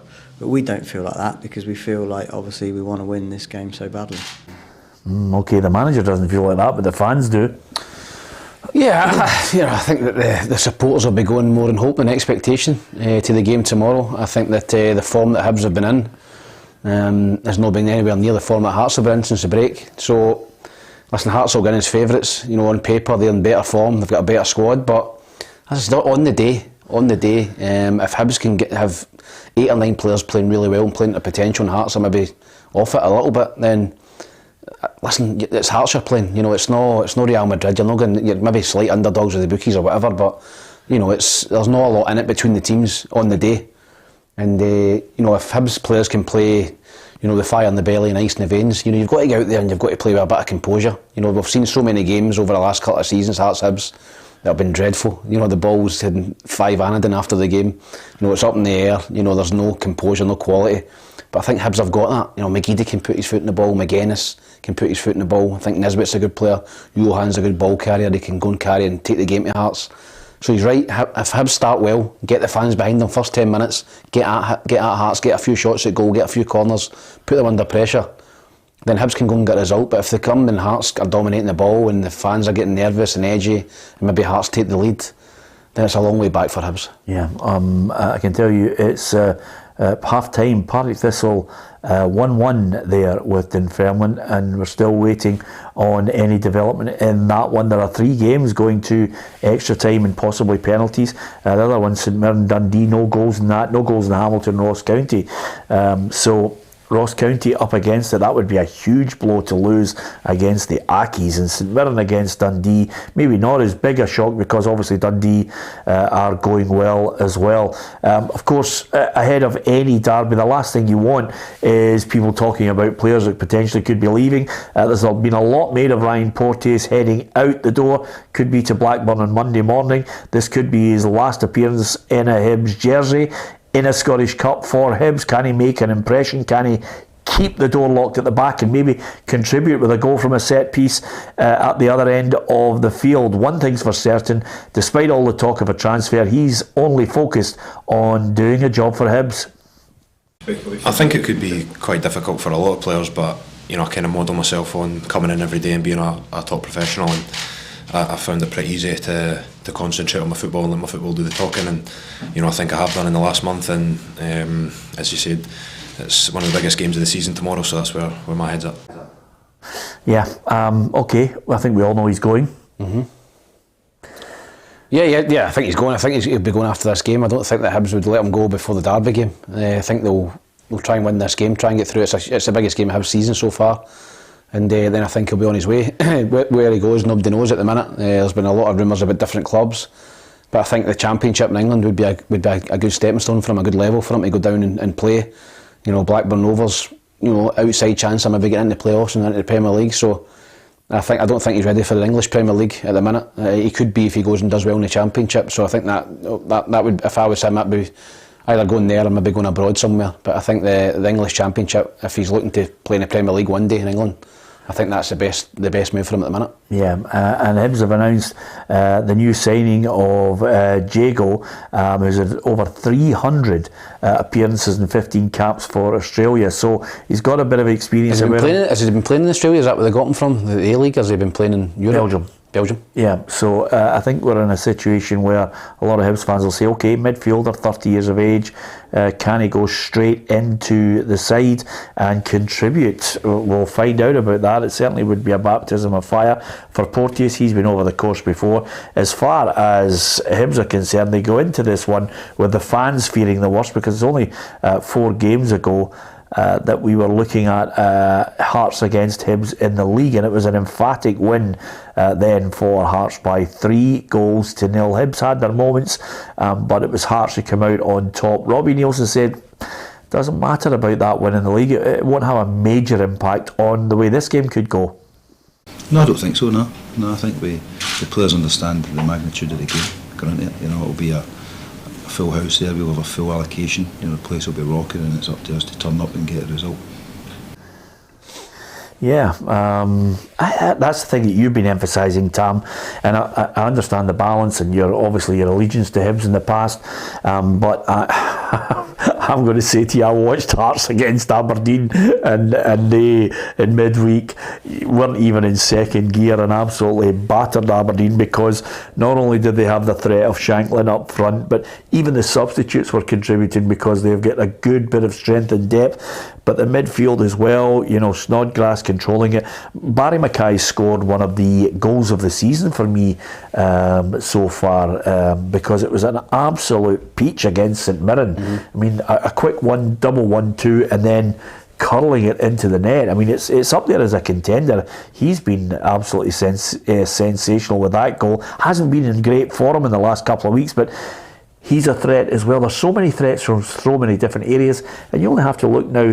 They lost John Souttar. Kai Rolls has come in. The boy Cibic's having a great season, when I thought he was a bomb scare last season, but he's looking the part as well. Michael Smith scored a goal against Aberdeen that any striker would have been proud of. Yeah, listen, I think they've got the out with Celtic Rangers have got by far the best squad in the league. I think in terms of strength and depth, and let's not forget some of the guys that are out injured. Liam Boyce, Beningame, Halkett. There's three players that would come in and play. Andy Hardy, I think, is out at the minute as well. So they've got a lot of strength and depth. Alan Forrest come on, a good player. He came on during the week as well. So no, I think that in terms of squad depth and squad quality, Hearts are the third force, and that's why they will finish third for me. But in a one-off cup game, I think that Hibs have got enough quality to go and beat Hearts. But they've got to play really well on the day and defend well, and take their chances when they get them. Yeah, of course there'll be a few players there who are now getting used to what it's like to play in an Edinburgh derby. Lauren Shanklin says the new guys now have that real sense of what it means to the maroon half of the city. It's hard not to when you get involved in the games. Obviously, growing up in Scotland, you watch the games. They're one of the ones you tend to watch, so to get involved in them is brilliant. But on the game day, it doesn't take you too long to understand how big a game it is, I don't think. And obviously we've been filling boys like James Hill and that, they're just in the door. We'll be letting them know how big a tie it is. But he's come in and done well as well. So at the end of the day, it's a game of football that we can control. Out with that, it's for fans and the press to get excited about. We just have to concentrate on what we're doing in that 90 minutes. Yeah, I tell you what I really do like about this one. Of course, Hearts are unbeaten in 8 games, but the fact that we are now looking and saying it's the battle between Shankland and Nisbet is great, because it means you've got 2 strikers doing their jobs, one for either side, and it excites you because at least you know that if there's chances in there, the way Nisbet's been playing of late, the way Shankland's playing, we've got hopefully a game. And believe me, by the way, in 12 years in Edinburgh, there was a long period where I watched many a 0-0, but this looks as if it's got goals written all over it. Yeah, I hope so. I hope for the neutral. Obviously it's live on the TV as well, it's getting beamed out, so hopefully for Scottish football it's a good game, an entertaining game. It's not a 0-0 where both teams are just blutering each other. Hopefully there's plenty of goals in it, and as you said, it's great there's 2, and it's even better that both are Scottish, and I think Stevie Clarke will obviously bet this game, watching both closely. I think both will be in the squad, I would think, if they're fit in March for the games against Cyprus and I think Spain. So no, I think it's a mouth-watering tie, but you want both teams to go out and play well, and the best team winning. Again, we don't want to come in on Monday and be talking about a VAR decision, a penalty never got given or a red card. And it's only one of 3 games that's been using VAR. Yeah. The one tonight, St George's and Rangers, Celtic Morton, and this one. We've already had major controversy in the first one with the Effie Ambrose handball. Yeah. Let's hope tonight at St Johnstone that it goes without incident, and then again in Hibs Hearts, because the last thing we want is the three ties in Scottish Cup. I didn't know that the managers, the team, the clubs had Kilmarnock could have used it today, and for example, and decided not to. Yeah. Which is unsurprising after the Kilmarnock penalty for Derek McInnes. So I think that tells you everything. A lot of managers are not happy with it and they don't want it in their games. Yeah, listen, for the benefit of anyone who's just joined the show, certainly expats who watch the programme, and thank you to so many of you, you certainly will understand the jargon. If somebody strayed onto PLZ Soccer's YouTube and just wondered, I wonder what blutering means, then I feel as if sometimes, Tam, is like back in the schoolyard in 4th year with some of your brilliant lines. I was out last night with a few people at a dinner, and we were having a laugh with somebody and said, "You big dunderhead." He said to me, "I haven't heard that since school," But blutering is absolutely fantastic, and if you're ever on the end of a blutering, then you'll know all about it. And I think, thankfully today, the University of Stirling guys weren't on the end of a blutering, because it was 3-0 to Dundee United. So it was a good result for Liam Fox, because boy, did he need it. Yeah, he did. I think that that's obviously Dundee United's, St Mirren, Hibs, the Scottish Cup's basically, the be all and end all now, and that's the only chance of winning something. All these clubs, they've only got 2 trophies to aim at all season, never going to win the league. So League Cup and Scottish Cup's your 2 opportunities to try and win something and put yourself down in history. So it was also a big banana skin for Dundee United. Everyone was expecting Dundee United to win 5, 6, 7-0 against a team of students from the Lowland League. So they've got the result. I'm sure they probably wanted it more comfortable, maybe a few more goals, but at the end of the day, they've got a comfortable winner in the next round of the hat. Yeah, should be no VAR in the Cup, says William Lang. Yep. William, I'm sure a few managers and players would agree with you on it, not happy with it. Thanks to Craig, he says, "Tam or Peter, next time you're in Niagara Falls, my father from Perth would love to talk the ear off you about real soccer stars like Jim Baxter and the 1967 team." I think I could probably go and chat to them about it. I'm not sure you could, but we'd be happy to go to Niagara Falls. Yep. The only thing is, difficulty is breaking it to our partners. Look, we're going there for recreation, and then we're putting in a bit of business. It needs to be work. You need to take the cameras with you. And by the way, Tom, I have to say to you, and no surprise mentioning this to you, hopefully we'll be back bigger and better again in the new season with more Champions League. I thoroughly enjoyed Liverpool. Maybe not the true context of how we should have watched it, but boy, did I enjoy hospitality with you. Oh, it was great. The hospitality was tremendous. Wasn't a great result for Rangers. No, it wasn't a great game actually. Liverpool 2-0. I think we're talking about Al McGregor earlier. He saved it from being 4 or 5. Yeah. Rangers never laid a glove on Liverpool, sadly, but we enjoyed the hospitality, and then going straight back to the comfort and the prison of the hotel. Yeah. We could have gone out, Sam, but I don't think we're going to get back home. But yeah, it was a good experience for us, and it just shows you the whole hospitality, the whole thing at Anfield was just magnificent. And to be fair, the best stadium I've been in for, the press facilities and the whole experience, and that was under construction. I thoroughly enjoyed the Bernabeu, or the Bernabeu, depending on which way you want to pronounce it. But Real Madrid was magnificent. I enjoyed Madrid as a city as well. Yeah, somewhere I've never been. I've been to Barcelona. My wife took me there for my 30th birthday. Yeah. We went to the Barcelona game, went to the Nou Camp, done all the tours.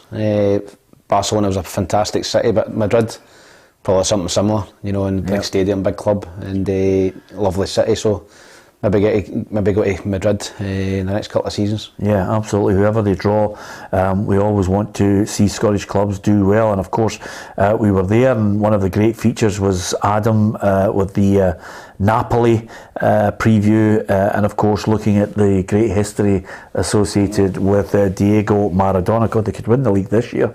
I think they're going to win the league this year. I think they've got strength and depth. I think this will be the first time since Maradona they won it. 90, yeah. I can only imagine the scenes in Naples. Unbelievable. Fantastic.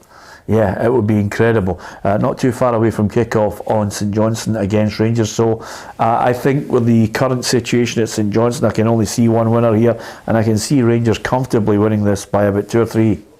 Yeah, I think it's, we've seen some pictures. Yeah, we're just seeing some pictures of McDiarmid. I mean, honestly, that stand... That's a home stand, and there's nobody there. What do you make of that, Tam?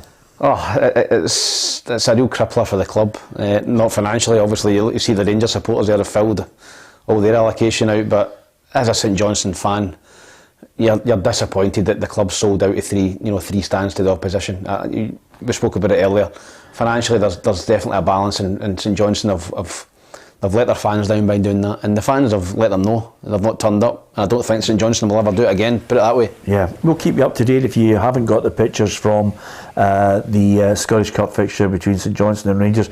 It will almost in this half hour turn into, sometimes if you watch those guys who just basically sit and commentate themselves through a game. I mean, there are some guys that I absolutely have to laugh at, who just lose the plot when it comes to seeing a game in their team. Their team loses a goal and they go mental. Yeah, we've seen that. We've seen plenty instances of that on social media. But no, listen, I think this is going to be a very difficult tie for St Johnstone now. I think if there's a decent home support behind them, cheering them on, it sometimes can give you a lift, even if there's only 2,000 or 3,000 there, it gives you a lift. But it looks as if there's a handful in the main stand, which is a huge advantage for Rangers. Yeah, still 3 matches in extra time at the moment with no resolution. Could be penalty kicks not too far away. Hamilton 0, Ross County 0, Partick Thistle 1, Dunfermline 1, and St Mirren 0, Dundee 0. So they could be heading to penalty kicks. Beg your pardon, but Celtic emphatic winners 5-0 over Morton. Falkirk squeezed past Alloa by 2-1. It was Dundee United comfortably through after a 3-0 win over University of Stirling. Arbroath 0, Motherwell 2, good win for Stephen Hamill. And I tell you, Hamilton Ross County is going to penalty kicks. Elsewhere it was Kilmarnock 1, Dumbarton 0. Jordan Jones with the late winner in that game. Partick Thistle 1, Dunfermline 0, St Mirren 0, Dundee 0, and Stenhousemuir 1. Livingston 3 was the full-time score. St Johnstone against Rangers just about to kick off. Tomorrow it's going to be Hibs against Hearts. Follow us on PLZ Soccer's social media channels. I'll be there at Easter Road bringing you all the latest half-time, full-time and managers' reactions in that Scottish Cup 4th round tie. You can give us your thoughts on it as well. On Monday's show, when we will reflect on the majority of the Scottish Cup ties that actually took place, and we'll also look ahead to that Darvel-Aberdeen, because Darvel against Aberdeen, you would think, it could be 4 or 5, but not this one. I can tell you that Thistle and Dunfermline's going to penalty kicks now as well, Tom. Yeah, listen, very, very tight. Obviously 3 very tight ties today. But it's unthinkable for Aberdeen not to go down there and not win. I think that, listen, if Aberdeen were to get put out from Darvel, I think the manager would 100% lose his job. I think that it's a real banana skin for Aberdeen to go down there, huge favourites, and Darvel will give them a game, I think. But I think it's a big grass pitch down there, nice surface. By all accounts, I've not been to Darvel, but they've good facilities as well. The home dressing room is meant to be tremendous, so It's not the stereotypical wee tight ground, you know, and wind and rain and maybe AstroTurf or whatever. I think Aberdeen will enjoy the surface, the big pitch down there, so I can't see anything other than a comfortable Aberdeen win. Yeah, well, of course, this is a Darvel side that have a few players that could easily still be playing in the top flight at the moment. Ian McShane is a Ross County League Cup winner. Yep. So you've got Megan as well, who's got experience of top flight football. So there are players that will be able to cause them problems, and especially if it gets jittery as well. St Johnstone against Rangers, teams coming out for that match. Of course, Michael Beale has emphasised that this is so important to Rangers because, is it fair to say that Rangers' best opportunity, Tam, is quite simply to look towards the Cups for the success this season? Yeah, listen, I don't think there's any doubt about that. I think that the league's gone. Dropped too many points under the previous manager against St Mirren, Livingston, St Johnstone, and Celtic have been very, very consistent by that blip at St Mirren Park. So, no, it's 9 points at the minute, plus I think it's 20 odd goals, so it's basically 10 points, and I don't see Celtic dropping that. Celtic are too strong a squad, you know, too good a manager, too good a team to drop that amount of points. Yeah, okay, penalty kicks at Firhill as well, so if there is an update from that match, hopefully we'll get a full-time report. We might be lucky enough, Patrick Mullen might be able to tell us exactly how the penalties all unfolded and who's going through in that one. Penalty kicks, you have to hold your nerve, Tam. Yeah, you do. I've been in a few penalty shootouts myself over the course of my career. Were you confident? Yeah, always was. I think the big one that stands out for me is Rangers at Hampden in the semi-final of the League Cup, where we went into that game as huge outsiders. You know, Alec McLeish's Rangers team. Arteta missed a penalty. We went 1-0 down early doors, and Arteta, Moles, you know, Avaladze, guys like that were all playing. What a team that is! Yeah, they had a great side, and we had, well, myself, Scott Brown, Kevin Thompson, Derek Riordan. We had a lot of very, very good young players, but totally unexperienced at that level. And Stephen Dobie actually came on and scored the equaliser for us, and went on and had a fantastic career. And I went up and took the penalty kick, and I'd missed one at Ibrox about a month or two earlier, and I tried to place it to Stefan Kloss's left hand side, and he threw his hat on it. It was a shocker at Ibrox. And the whole week building up to that was practising penalties. My dad kept saying to me, "Do not place it. Put your foot through it." And that was that's a long walk from taking it. It was right in front of the Rangers fans, Rangers End, 25,000 at Rangers End, and I just had my dad's in my head saying, "Put your foot through it." And I ran up and I hit the ball as hard as I could. And it's on YouTube somewhere, this penalty. Stefan Kloss must have knew I was going to do it because he never moved. And by the time he put his hand up, the ball was already by him. It just went flash by him. I've never hit a ball better in my life. You know, and if I never hit the net, it'd have been row 10 of the Rangers End. It was just a pure strike, and there was nothing I was going to do rather than go up and blutter it. I'll say it again. Yeah. And it managed to go in, and Frank de Boer missed a penalty for Rangers, and we won and went through to the final against Livingston. So Frank de Boer, Ronald de Boer, Moles, Avaladze, that was the team we were playing against. And if you'd have put their budget on paper and Bobby Olsen's budget on paper, it would have been light years in terms of money that was getting paid. But it just shows you on the day we played out our skin, Rangers were poor, and we managed to beat them. Yeah, Billy says Aberdeen will batter Darvel. Tam says Aberdeen couldn't catch a fish, never mind batter it. Just shows you how this whole thing just shows you how it's all going to unfold.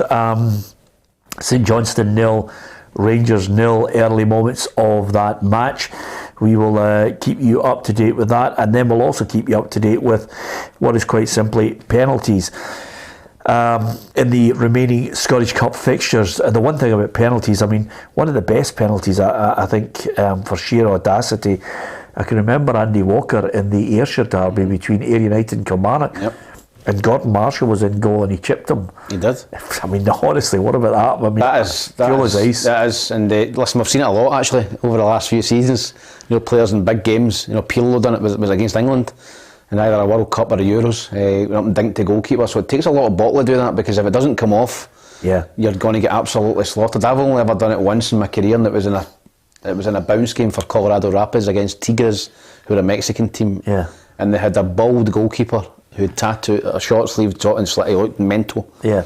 And it was only an exhibition game, and I went up and dinked him, and he came running out his goal and started screaming me in Spanish. Yeah. So I never done it again. Well, to be fair, you haven't seen him in 10 years. We've flown him in tonight to speak to you. He looked as if he was straight to the Mexican cartel. I was looking over my shoulder for about a month in Colorado after that. I was just about to say, we've flown him in with some of his other narcos mates.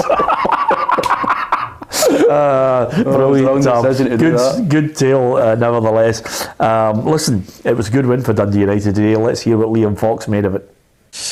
Listen, I think there was in any of these cup ties, it's always difficult because you could hear the crowd. They were cheering every time we misplaced a pass, every time the ball went out of play. So we had to kind of manage that a wee bit. I still felt we were in control of the game without really working our keeper enough. Aziz has a moment of quality, which he has, and then that settles everybody down at half time. And then I thought second half, I thought we were good. And I think my only criticism of the team was that there was an opportunity to score more goals today.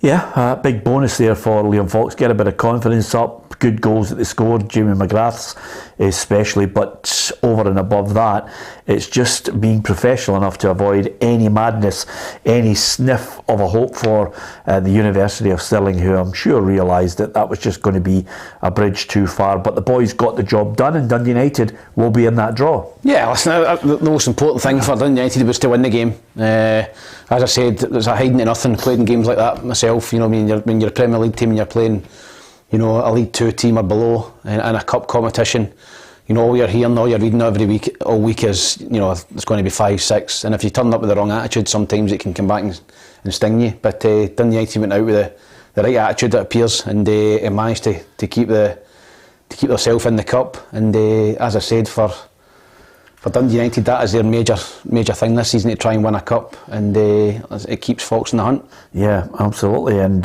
for the benefit of everybody, that will also be included in Tam's gags that he does on a regular basis. Some puns here and there, you name it. If he can jam them into the show, he will. And then eventually, once he does, there's a 12 seconds where he stays straight-faced, and then he just lets his laugh go as he thinks, I've got another one in there. Partick Thistle, Dunfermline is in penalties.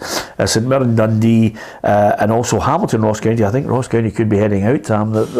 Two goals up, Hamilton in penalties. It's been a real shocker this season for Ross County. You never seen this coming. No. Malky was in the running for manager of the year at one point last year, so walking the league out the Scottish Cup, you know, real problems at Ross County.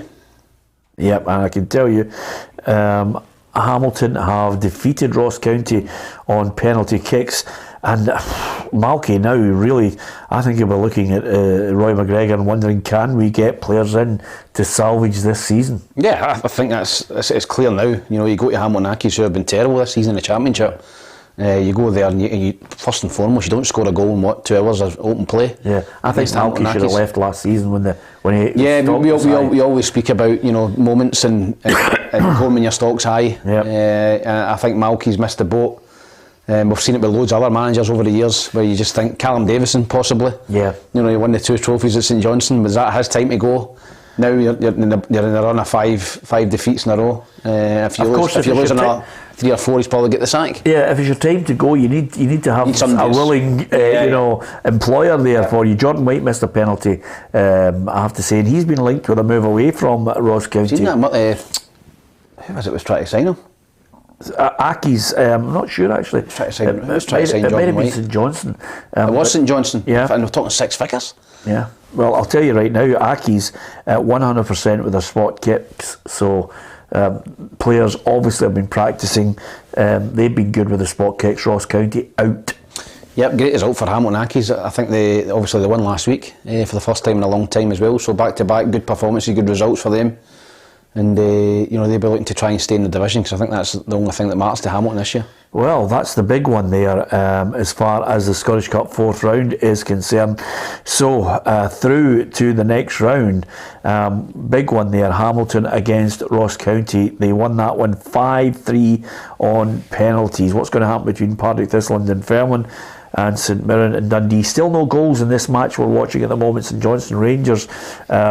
And I can tell you, Partick Thistle are through 4-2 on penalties, Tam. Yeah, Dunfermline will be disappointed, but as I said, I think that Dunfermline this season, the whole onus is on them to get out of that league. You know, they've been down last season. The same with Falkirk. You know, two clubs that should never been League One. And I think, listen, Dunfermline have kept a team that's in the top 4 in the Championship. You know, aspirations of winning the league still. If Partick Thistle, they've took them to penalty kicks, so it shows you how good a team Dunfermline are at the minute. Yeah, we're still waiting on St Mirren against Dundee, but early moments of this match with Rangers and St Johnstone, and as you would imagine, the atmosphere will be electric because 3 stands are absolutely bouncing with Rangers fans. They are, and Rangers have obviously started to stronger the bits we've seen. It's up to St Johnstone to stay in the game as long as possible. The last thing you want to do, you know, when you're in that hostile environment, I feel as if it's stupid saying that when the team's actually at home, but when you're playing against a team that's got 3 stands worth of supporters, you don't want them getting behind the team. What you want is, can you get to half time, can you get to 60 minutes 0-0, and then they start to turn on the team, and that's when you can go and nick it, and that's what St Johnstone's game plan will be for me. Yeah, the other thing I was just about to say to you is Niall, who's a big Motherwell fan, says, good win for Motherwell, professional performance, made it hard for ourselves, but we got the job done in the end, and that's really what you need with that performance, because they were under pressure. Yeah, they were. I think the manager's under increasing pressure as well for the league performances, but to go up there and win, I think it'll take a wee bit of pressure. For the first time in a long time, you know, Stevie Hamill will be able to enjoy a glass of wine or a beer the night. Same with Brian Kerr. They'll come back down the road. They'll be buoyed with that result, and they'll be able to enjoy their weekend, and then they'll get back into league fixtures. So delighted for them to get a cracking win away from home. Yeah, I wonder what Stephen Robinson is saying at the moment, because the managers just have to sit there and they're just basically looking and thinking, now, I watched you practice in midweek, are you going to deliver? Yeah, but as I said, I think it's a lot of penalty kicks is mental strength and bottle. You know, we all talk about if you practice, yeah, you should get better at penalties theoretically, but if you go up and mentally you're weak and you've been practicing all week, you go into the keeper's right and you change your mind at the last minute, you panic, then you miss it. And you've got to have mental strength, you've got to have the bottle, and you've got to have the courage or convictions to pick a corner and put it in it and don't change your mind, or you blast it down the middle. Yeah, I'm telling you right now that there are some teams who are well happy with how it's all unfolded today in the Scottish Cup 4th round. Don't forget, after the game against Hearts, it will be the 5th round draw, and I can tell you, St Mirren and Dundee have both missed their opening penalties in that game there at the Smisa Stadium in Paisley. And it was 0-0 in the game as well. Yeah, it's been, thank God I didn't go to that game, Tom. Sounds like a shock. Yeah, absolutely. St Mirren 0-0 there, it's gone to penalties. We'll find out, and that will be the one game of all the afternoon kickoffs that will confirm who's going into the draw tomorrow. Rangers and St Johnstone up there at McDermott Park. Well, they'll be hoping, Rangers, that they are joining Celtic in the draw. Celtic 5-0 winners over Morton today. Falkirk are through with a 2-1 win over Alloa. Motherwell happy with a 2-0 win up there at Arbroath. Dundee United were professional in their game against University of Stirling, 3-0 winners. Hamilton through 5-3 in penalties after the game, after extra time, finished 0-0 with Ross County. And Kilmarnock, Jordan Jones with a late winner for Kelly in that game against Dumbarton. They're through. I can't tell you Dundee have missed 2 penalties in that game, so St Mirren look as if they could be in a good position. And I tell you, St Mirren... Can a penalty shoot finish 0-0? They just be there all night. You just keep going. It's the old sudden death, isn't it? St Mirren have scored, I have to tell you, so they look as if they're in a good position. But these things it swings and roundabouts. Kilmarnock, I told you, 1-0 over Dumbarton. Partick Thistle win 4-2 on penalties.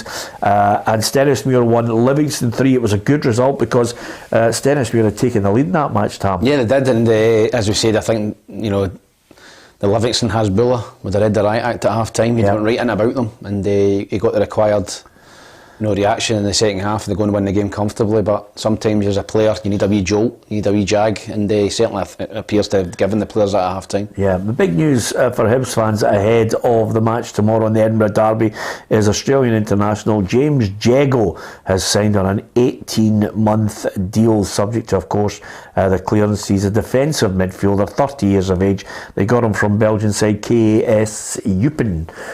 So he's got over 300 club appearances, and I think he's got something like 15 caps for Australia. So he's got good experience. Yeah, listen, I hope he's. I don't know. We don't know if he's going to be eligible for tomorrow's game. I wouldn't think so. Yeah, but we're about you to never find know. out. But can you imagine he scores the winner in the last minute and they play Moves Like Jeggo as a song at the end? Yeah, it's a That'd be good one. Well, you've put it in their mind now. I'm sure some heavy will be watching, Tom, and thinking. and I tell you, by the way, Dundee have missed 3 penalties in a row, which is an absolute howler.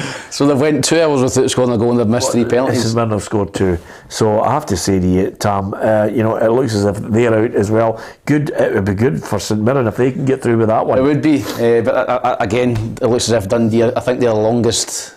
They've got the longest losing streak in the Scottish Cup. I think the last time it was Hibs, but now they won it, obviously. But I think it's Dundee now. Jerry Lewis says, and you and I might have a different opinion on this, but Jerry Lewis is on our feed, says, if Hibs lose tomorrow, is it curtains for Lee Johnson, Peter? Well, I always think, I don't think it will be, unless it's a... I don't think it's a 4 or 5 nothing. It's a 4 or 5 nothing. They have to pull. Yeah, but I don't think they'll get rid of him. I think they'll give him another transfer window.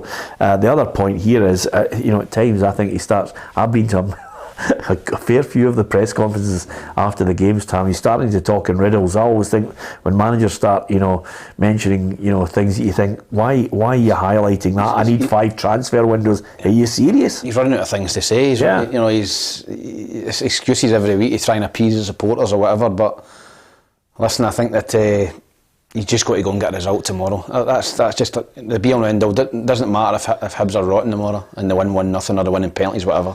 Just get through and beat Hearts. Yeah, absolutely.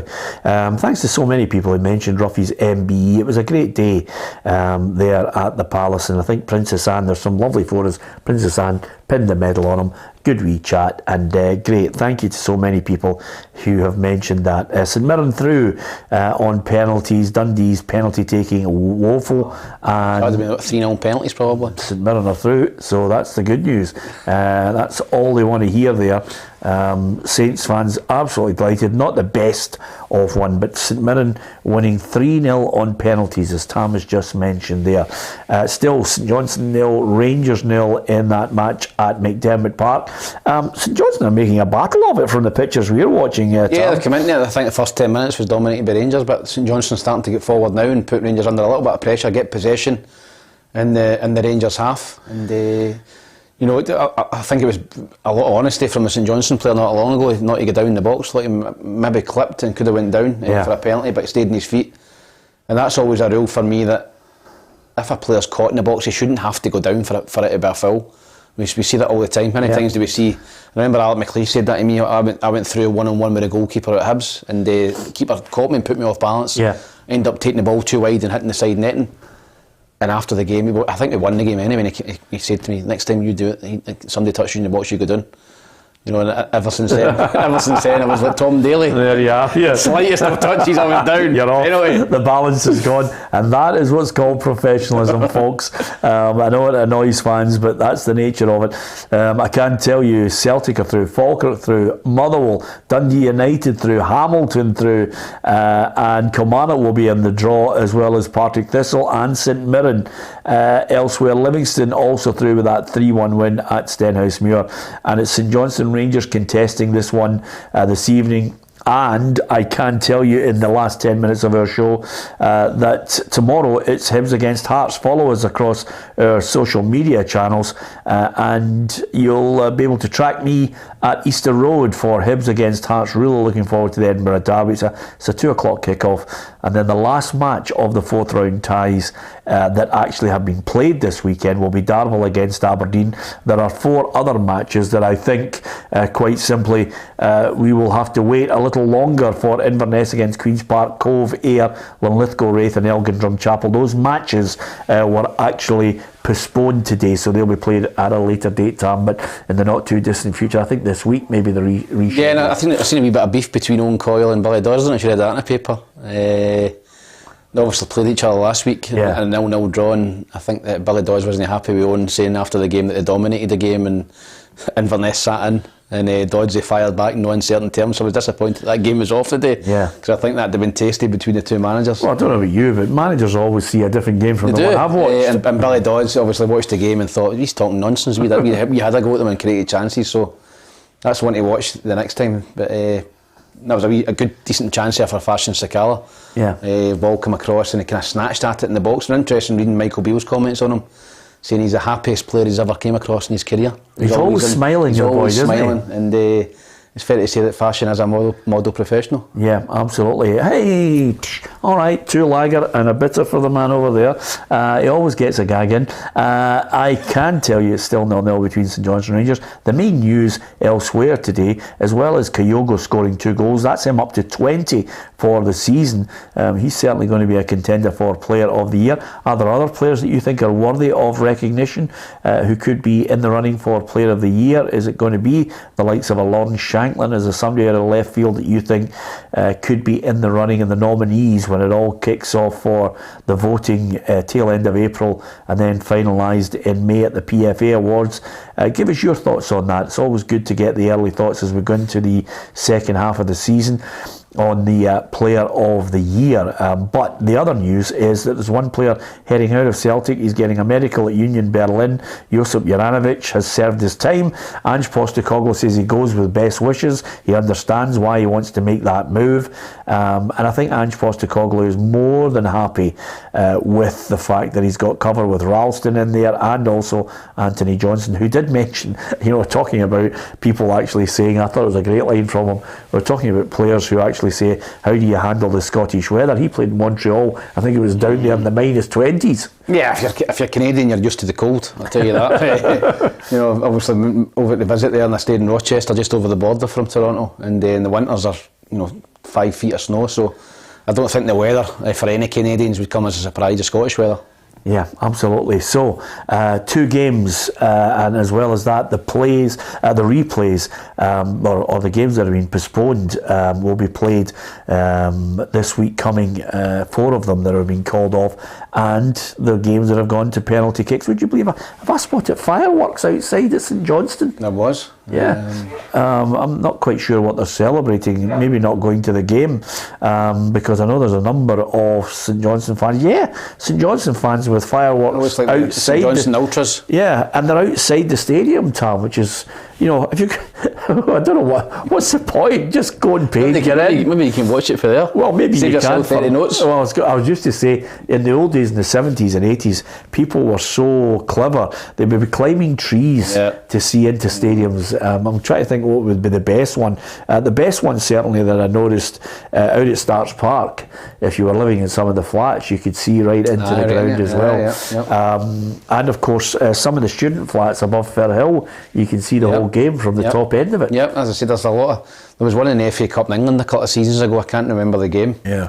And there was houses right across, and there was sitting on the verandas and watching the game and all that as well. So yeah. Penalty kicks at Firhill. Partick Thistle in the end won through, and Patrick Mullen watched it all unfold. Full time here at Firhill Stadium, and it will be Partick Thistle in the 5th round of the Scottish Cup. The opener coming here for Dunfermline in the 40th minute. An off the ball incident noted by the referee. He called for a penalty, and club captain Benedictus slotted the ball home to give the League One side the lead into the break. But in the second half, Partick Thistle fought back and got their deserved goal just 5 minutes after the break. Aidan Fitzpatrick's strike from outside the box into the bottom left-hand corner meant that this game was going into extra time. No goals to report into extra time, but we went into penalties, and club captain Benedictus, who had scored a penalty earlier on, missed the first one, blazing it over the bar. Advantage Partick Thistle, who scored 4 straight penalties, and it was all wrapped up when Todd from Dunfermline missed his penalty. Partick Thistle into the 5th round of the Scottish Cup here at Firhill Stadium. Yeah, good there from Patrick Mullen. He certainly enjoyed it, excited about it all. I thought we all love a bit of exciting reporting. Yep, and that microphone looked massive, which is great. It was great publicity from PLZ. I was just about to say, at one point I thought he was going to just start licking it. But nevertheless, well done for Patrick. We're into the last few minutes of the programme on a Saturday afternoon. Why not hit the subscribe button, tell your friends, share the feed. We've got social media across all Twitter, TikTok, and of course Facebook as well, and let's not forget the website's there for you to enjoy all the breaking stories. And if you download the app, all the breaking football stories from the UK, Europe and globally are on the app, and you can also watch the programme on your phone, your tablet or your PC as well. So it's well worth downloading the PLZ Soccer app as well to enjoy the football. No shortage of pundits, no shortage of opinion, and of course uncensored, unbiased and unmatched 6 days a week now. And I'm thoroughly enjoying this wee natter that we have on a Saturday afternoon, especially with people interacting with us as well, Tam. Yep, gets you out of the house on a Saturday, gets you away for the missus, and we can come in here and talk football for a couple of hours. Magic, and obviously see all the scores coming in, get reactions from managers, from players, and reporters out of the game. So no, I think it's a welcome addition. If you're a subscriber to PLZ, you're delighted that you can watch it on a Saturday as well now. Yeah, and thanks to Niall, who says, great to see Patrick Mullen, one of your new reporters out there. Thank you for that, Niall. It's always good that people mention that as well. And Chris says, I've just watched the St Mirren game and they were absolutely dire, but he's happy to take it. Listen, sometimes, Chris, if you get to a final and you win a trophy, you don't remember third and fourth round rubbish. Yeah, you don't. You absolutely don't. And I can tell you, Scully says, great show as usual, lads. I'm in Michigan and I always watch the show. I haven't been to Michigan. Detroit? Yeah, I think that's one of my top 5 songs of all time. Smokey Robinson, The Miracles, Tracks of My Tears. I thought it was Put Your Hands Up for Detroit you were talking about there. No, that one? Yeah. Dance version. No, that's not one of my favourites. Anyway, but Michigan, we haven't been there, but Scully, great that you support us, and don't forget to tell your friends. Lots of expats really join us from Australia, New Zealand, Canada. We've even got Vietnam, South Korea, you name it, Thailand, Tommy Adams out there in Thailand as well. And lots of people join us to exchange views with each other. And I can tell you, if you're watching the programme today, let me tell you right now, here's the full-time scores across the Scottish Cup 4th round ties, and let's not forget that there's still a few to be played, and there's one ongoing at the moment. Celtic 5, Greenock Morton 0, Kilmarnock 1, Dumbarton 0. Elsewhere, very difficult to see the screen at the moment, but I will tell you if you can, Arbroath 0, Motherwell 2. There are games that were postponed. One of them was Inverness against Queen's Park. That's postponed. Dundee United 3, Stirling University 0. Partick Thistle 1, Dunfermline 1, and Partick Thistle go through 4-2 on penalties. Stenhousemuir 1, Livingston 3. St Mirren against Dundee. It was St Mirren going through. That's in the brackets there in penalties. 3-0 for St Mirren in that one. So they were well happy with the scores there in that match. St Mirren going through, Stenhousemuir 1, Livingston 3 was a scoreline that will please David Martindale. Incidentally, there are a number of matches that were postponed that we mentioned that will be played at an agreed date. Some fans, I think, will feel slightly aggrieved that they had to make the journey to certain places and then the match was called off. But Inverness Queen's Park will be a match that will be played at a later date. Cove against Ayr, Linlithgow Wraith, and Elgin against Drumchapel. The other matches, as you're aware now, no replays. It's all extra time and penalties. I actually think, Tam, just before we go, it should go straight to penalties after full time. Yeah, I agree with it. I think there's such a congested fixture schedule at the minute. Loads of games. I think you can't decide it in 90 minutes. You just go straight to penalties. Yeah, I know they do that. I think they do that in the other cup. In the league, I think they do it in the League Cup. Yeah. One of the cups in Scottish football, they go straight to penalties. No, I think you're right. Viaplay Cup. Yeah. So I don't understand why it's different for the Scottish Cup. Just go straight to penalty kicks and get a winner. Absolutely. Okay, it's been a great afternoon. I've certainly enjoyed it with Tam and his company. Good luck with everyone who entered the quiz. We'll give you the competition, I beg your pardon. We'll give you the winner on Monday of the Match Attacks package with the box of the cards and of course the starter pack as well. It's going to make your boy or girl very, very happy indeed. And then we've got a fantastic new competition to win a Jota print on canvas, and it's signed by Jota as well. So that's something really to look forward to.